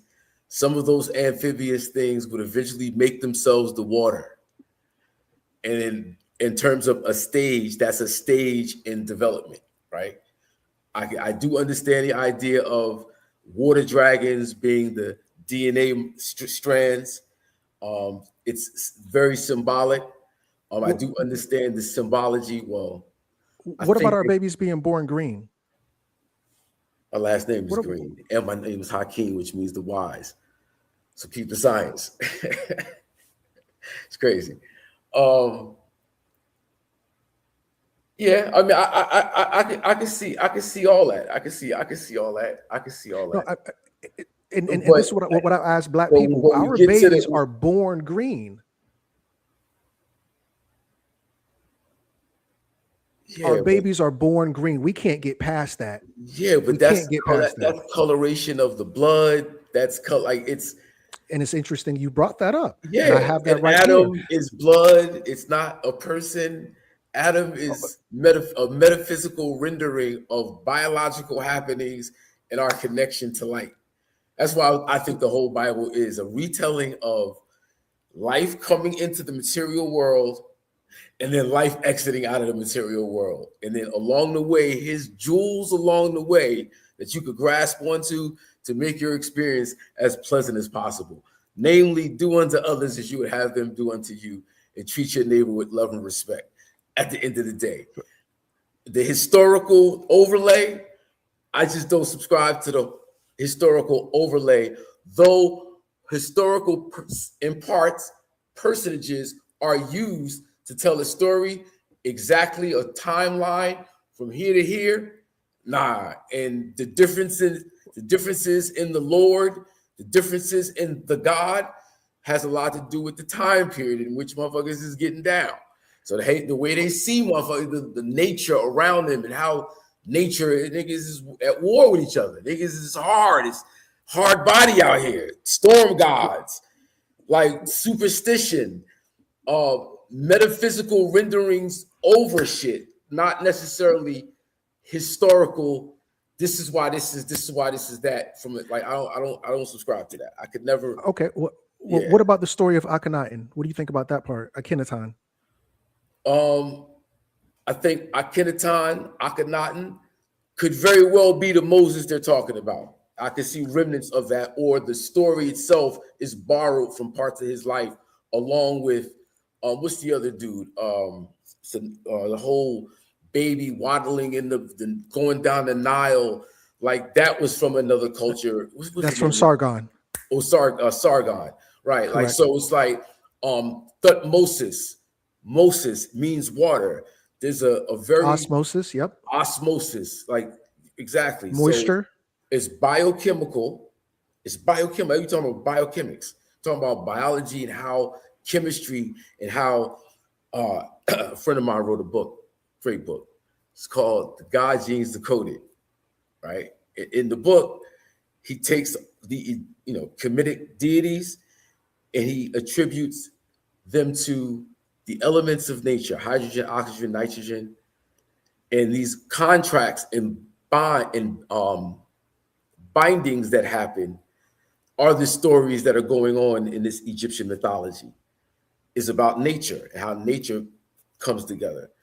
And some of those stories then turn to other stories because a different culture at a different time will take it, apply it differently, switch names, titles.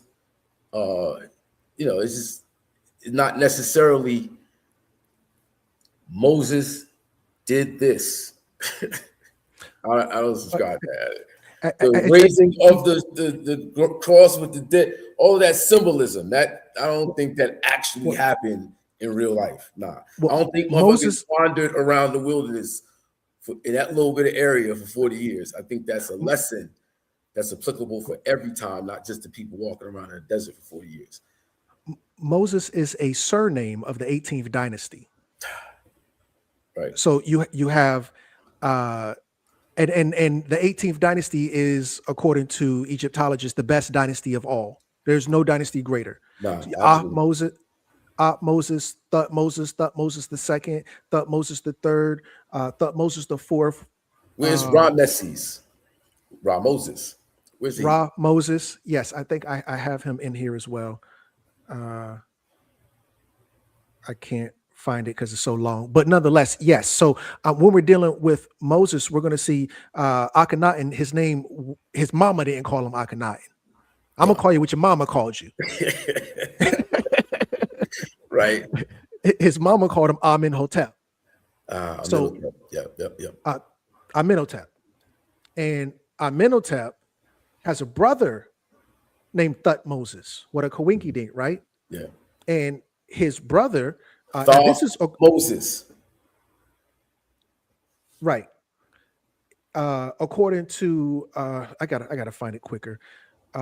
Manetho, because we could say anything according to the Bible, because the Bible is a faith-based religion. You got to believe. You got to have faith. Is it hot outside? I don't know. I believe. I have faith. I believe. I'm gonna take my umbrella with me. Yeah. Right.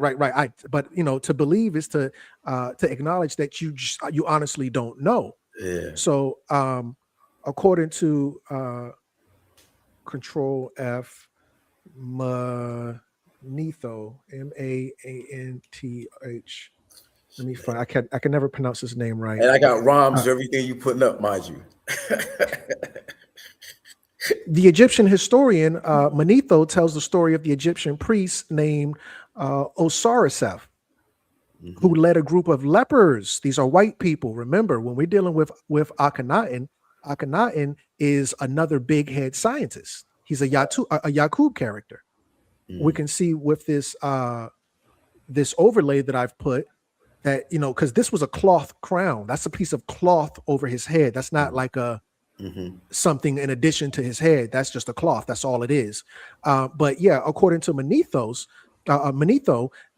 these lepers, or these unclean lepers, these created white people who everybody got the icks about, they got kicked out.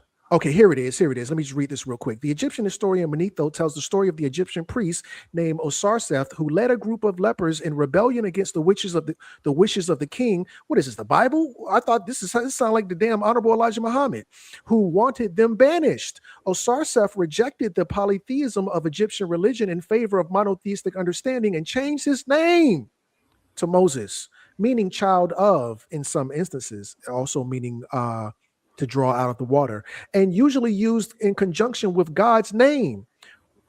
Ramesses would be Ra Moses, for example, the son of Ra. Osarseth would have attached no God's name, because this is according to the monotheistic revolutionary ideology of the time.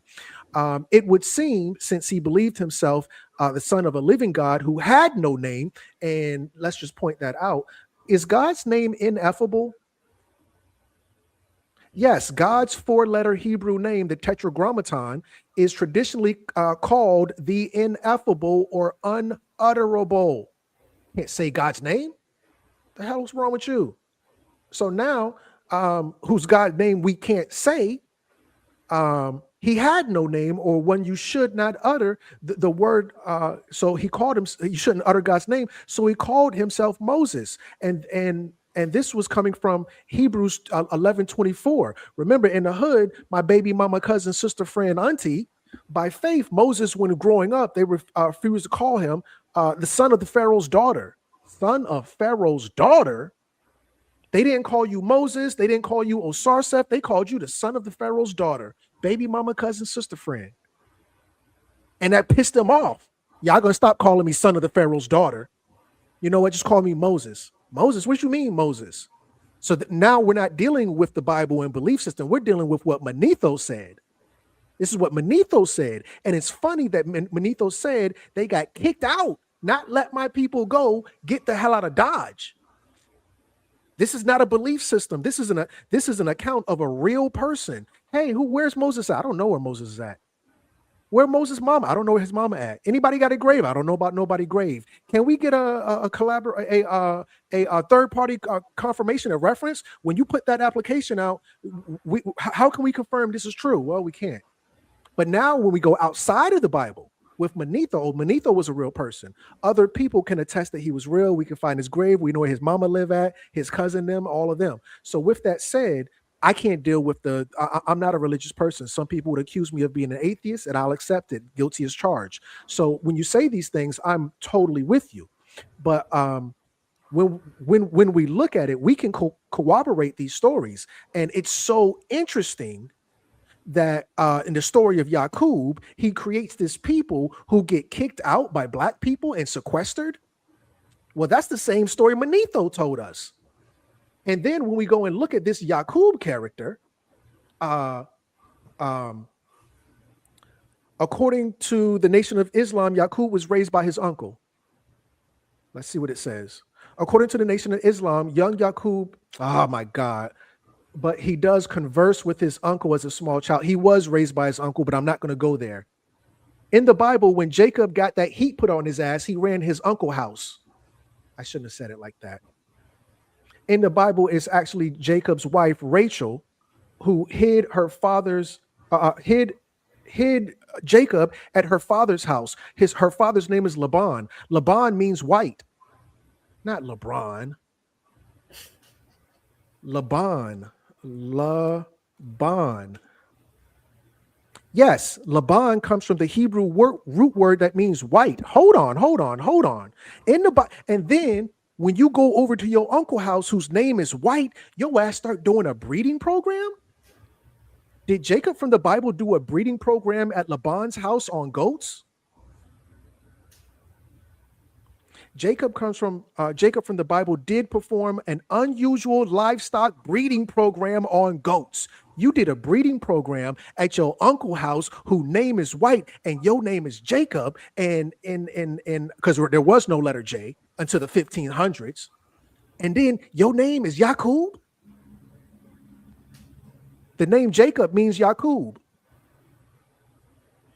Yes, Jacob and Yakub are the same name. So now Yakub, did Yakub create the 120 degrees of trigonometry? Yakub did not create the concept called 120 degrees of the teachings of the Nation of Islam. Yakub and whatever, he creates the 120 degrees of trigonometry. Does Jacob mean trickster? Technically, the name Jacob means supplanter, heel grabber, and gain cultural connotation. Well, you know what I mean. For trickster or deceiver. So your name is Jacob, which means Yakub.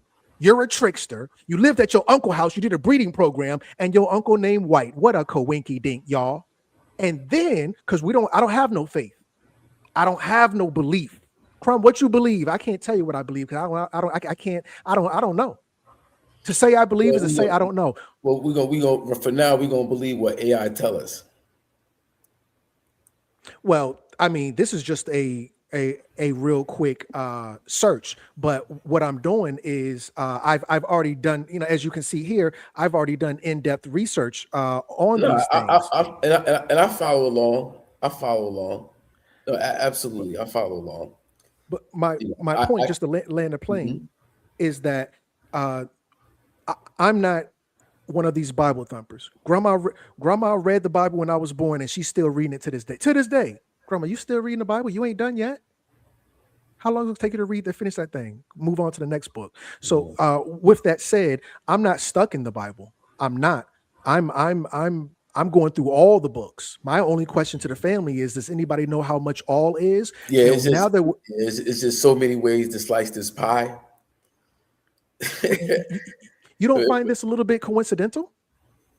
Nah, it's more than coincidental. Some of it, but there's so many ways I've seen this pie cut from a metaphysical point of view, from an astrological point of view, from a internal science point of view. Like I was like, it's just from a Kabbalah point of view to in real life, this dude did exist. This is not, No, I know. I absolutely, I could not. Yeah, I'm hip. Absolutely, yes. He really does exist. He really does. Yeah. And here's another confirmation. So Sigmund Freud writes the book on his deathbed. He had to write it on his deathbed, and because he was the one who discovered Akhenaten. He was one of the first people who was privy to that information of Akhenaten. Moses and Monotheism, deathbed book. As we can see, Moses and Monotheism was written in 1939. He dies in 1939. He wrote that book before 1939. He just couldn't release it. Moses and Monotheism was a 1939 book about monotheism. Sigmund Freud, the founder of psychoanalysis. It shook many of his readers because Freud suggested that Moses was actually born into an Egyptian household rather than being born as a Hebrew slave and merely raised in the Egyptian royal household as a ward, as recounted by him. According to Freud, Moses is Akhenaten. So this is from Moses. Yeah, I've heard this before. This is from Manetho. And we're going to see a collaboration with the Honorable Elijah Muhammad in the plus degrees of the Nation of Islam. So we're going outside of the Bible, and we have three plus the Bible, which makes four different accounts, all saying the same thing. I think in a court of law, this would be where we say, hey, we've provided reasonable doubt. There's reasonable doubt that this is not a mythos, this is not an interpretation, but when all things are considered, we're going to be able to put together a storyline here that is really based on eugenics. And this is the same thing we saw all the way up until Hitler in the game. Up even from the Bible all the way until now, we're going to see a story of eugenics. which ultimately leads to Darwinism, which a lot of people will tell you Darwinism is nothing but a fancy interpretation of racism. This is not the one I really wanted to have up, but nonetheless, please. I'm sorry. But I guess if I could just land the plane, because I know we've been up here for a long time now. When we're dealing with us being reptilians, you did mention the blood. It's so interesting that our blood is molecularly identical to plant blood, which the only difference is going to be the heart of the structure, which is magnesium versus iron. And with that said, these are some of the literal points, and I have 4 more of these PowerPoints, not just this one, but these are the literal points where we're going to see where we are literally of this reptilian creation. And I wanted to find some more. And when you say we, you mean humans. Humans across the board. Arm, leg, arm, leg, arm, head is the structure that was created by the reptilian overlords. That structure is a reptilian copyright invention that they came up with. Anything you see with the arm, leg, arm, head is a reptilian design. And this is what they created, which we are the manifestation of that. One of the other things I wanted to point out is when we are in the womb, we have these gills. We have these gills in the womb, and some people's gills don't close. And it is called a evolutionary remnant of gills. Ear. Well, that hole in front of the ear. Our people evolve out of the waters. You got me reaching for my ear and shit. See that shit? Not the ear, right there. That little, oh shit, I got one and shit. That's from when we were breathing out of our gills, and our gills never closed. And there's the point, because these are the gills right there. Those are the gills in illustration. And you're going to see the blue represents the jawbone. The purple represents the, I think that's the vocal cord. The green right under the vocal cord. The yellow is going to represent the where the thyroid gland would be at. And they're all going to connect at that one spot right in front of the ear. And for a lot of us, that ear, that gill don't close. And we still have these, it's called a vestigial appendage or a vestigial organ. And these gills that we currently have right now, I know a lot of black people got gills. They just say, hey, it's just a little hole in front of my ear. Well, tell me about that hole in front of your ear. I don't know. It's just, I don't. Oh, it's called a sinus. That hole in front of the ear is called a sinus. I thought these were your sinus, because the sinus is a breathing apparatus. It's called a sinus. Ain't that something, y'all? That's kind of reptilian of you guys. But it's because your gills never closed. And then and this is over the course of, I guess, millions of years of evolution. This happened from us coming from no, you're saying that it happened in a laboratory by reptilians. Correct. These reptilians were not perfect. Actually, they struggled. And we know a lot of babies when they're born, not even human, any animal. A lot of these animals, when they're born, their babies change colors. A lot of animals, when their babies are born, they start one color and then change another color. The only reason our babies are not green is because they've been oxidized. And when your ass put on fake gold, Crumb, I'm not gonna wear no fake gold. Why are you not gonna wear no fake gold? Because the fake gold takes the oxygen from off of your skin. And soon as the oxygen come from off your skin turn green. Does fake gold make your skin turn green? Yeah. Your ass put on some fake gold. Why? because the gold ain't fake. The gold has copper. Gold is a very weak metal, and it's called an alloy. And to strengthen the copper, strengthen the gold so that it don't bend. A baby can bend metal. I'm sorry, a baby can bend that gold, especially when you refine it into that Cuban link. You turn gold into a Cuban link, and the baby get a hold of it. If it's 24 karat, the baby can bend it. So what are we going to do to stop that metal from being so soft? We're going to make it an alloy, meaning we're going to mix a stronger metal within it. A lot of times you're going to put copper, tungsten, iron, whatever the case may be. So now this copper is going to take away the oxygen. It's going to deoxidize the skin. This is not from the Bible. This is not conspiracy theory. This is something everybody in the hood know. If you take that oxygen off your skin turn back green, just like when your ass was first born, your skin was green. And the skin that's most likely green is going to be at 19.5 degrees at the crack of your ass. Most black people babies, it's called a Mongolian spot. There are other pigments in birthmarks. The most common is the Mongolian spot. The most common birthmark is a Mongolian spot.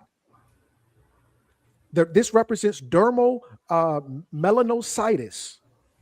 Most people who have these Mongolian spots, black people, and they're always on the spine at 19.5 degrees. Why at 19.5 degrees? That's the question.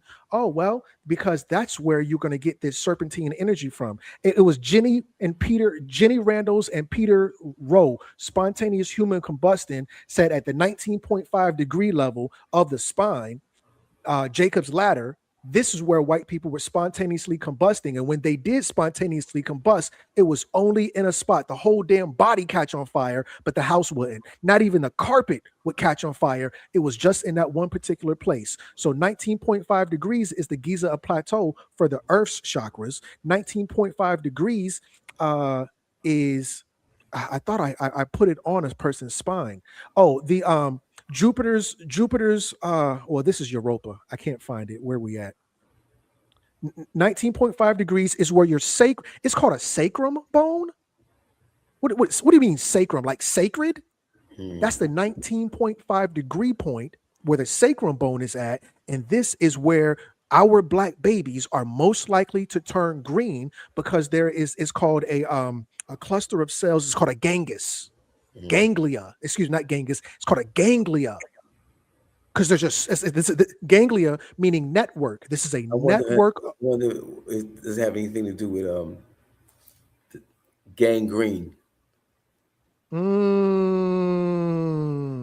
You're going deep on me. I don't know. When I hear ganglia, I thought of gangrene, which is something you don't want.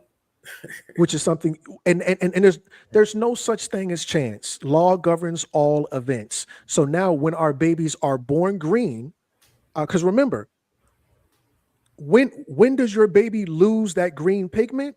Oh, great question. Your baby lose that months. The baby lose that green when they start drinking water. Remember, you can't give a baby no goddamn water. You give a baby water, you'll kill that baby, and your ass gonna go to jail. Send his ass straight to jail. Straight to jail. Can't give a baby water. Babies can't drink water. Because the water ain't even something we shouldn't be drinking water. We shouldn't be breathing air because the people, the overlords who created us are not indigenous to this planet. There was never a time when man was not. Wait a minute, because I saw a post you put up talking about Yaki and not drinking water. You need water. So I was so where we going? Well, on this earth, on this planet, yes, we do need to drink water, but we have to understand the water causes a rusting effect. Water causes a rusting effect. So now once the water causes a rusting effect, this is going to turn our bodies brown from green. Your babies start out as green. Some of the babies are really green, and it's mostly always on their back according to their spine. They start out as green, and once they start drinking water, that's when they start turning brown. Because we start to rust. We start to rust and turn brown. But just like when we put on that gold, once we deoxidize, once we remove the oxygen from the skin, we turn back to green. We turn right back to green. And So this is something back when we please. were in water, there was a time period where human beings, well, what would become human beings, were water bound, not needing as much oxygen. Is that kind of the point? That's all wise, right, and exact, because when we were in our mother's womb, we were in water. Yeah. Which But was there a time when the essence of who we are prior to human motherhood, where were we? absolutely, we were a water people. Genesis 1:27. So with that said, God loves to take credit for this and loves to take credit for that. He'd love to take credit. But this is the thing about God. God did not create the water. God does not create water. The water was here before his ass got here. So now, with that said, the God of the water was named Leviathan. Did God in the Bible have beef with Leviathan? Why did I say beef? So Yes, God. all right, so I've seen it. I've seen it where water is also symbolic of matter. That when in talking about the waters, God was over the waters. It's the material, it's the matrix, it's the matter, which is why the M and the W are the same. It's the meme, it's the Moses, it's the membrane, the meme, that line, that up and down line. Aquarius is up and down lines. Water is symbolized by up and down lines, but so is matter, which is why we got the M, and mother, and matrix. So it's a not necessarily a place where a God lives, though. Like when we talked earlier about the Ogdode coming out of the water, Noon. So to your point, Noon was here before Ta or Ptah. Ta rises out of the waters. Let there be light. He saw himself. That was the idea, the spark of everything, the possibilities. There were deities that existed in the waters, the Ogdo, the four pairs, male, female, each kind. Symbolism to the nature of life, everything, the feminine and masculine nature of life, the spiritual, the energy, the masculine, the material, the matrix, the mother, feminine, working together. All levels of as above, so below.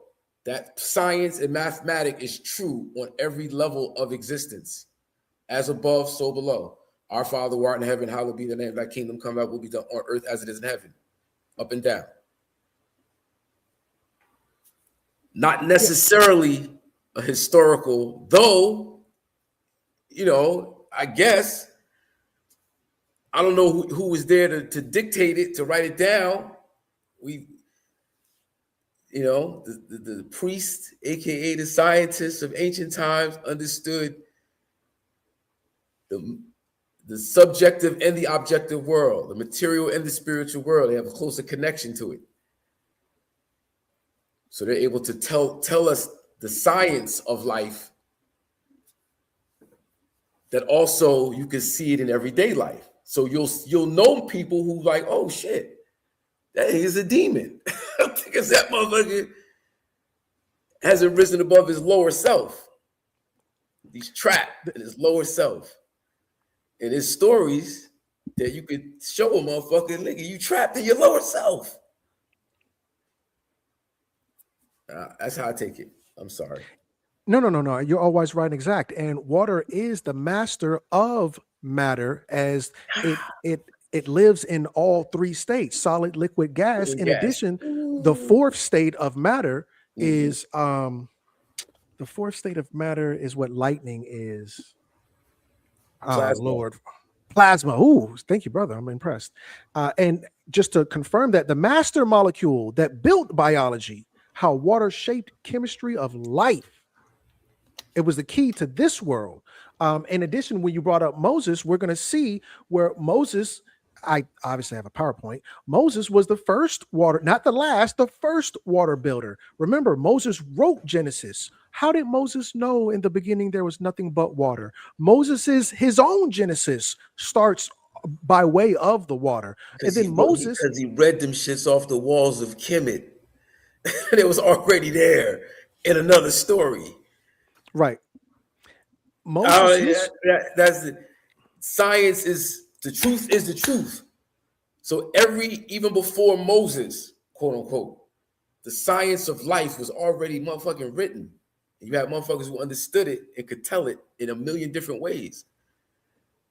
Like this, the story of Moses for me is not a historical thing. What's the other guy you mentioned earlier? God damn, I forgot it. I always forget his name. The story of the baby in water, the waddling, the Sargon.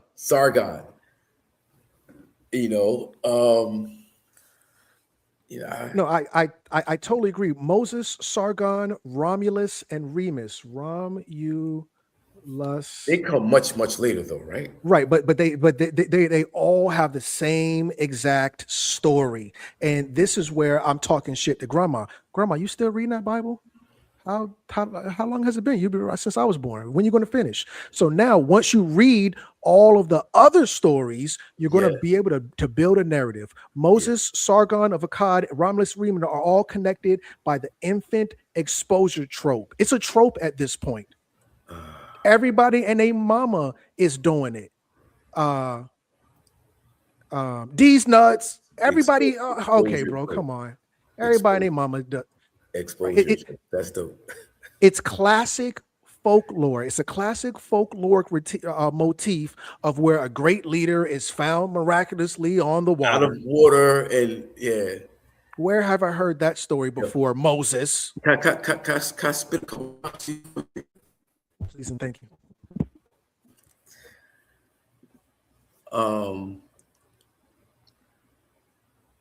Let's get straight to the fact. Egypt is really Cam and Cam means black. But what's right and exact is what most niggas lack. The ancestors called us king. Negus was the word for that. Inga is my queen. If you don't know what I mean, check the Kebra Negus, which is the book of kings. But niggas don't study. They get caught up in the drama like snakes in the grass, my nigga. I don't mean naga. Check the saga. I bring you holy mana. The sun rises in the east, which wakes the holy prana. So let me pause like the comma. Check that nigga's dharma. What goes around comes around. Check that nigga's karma.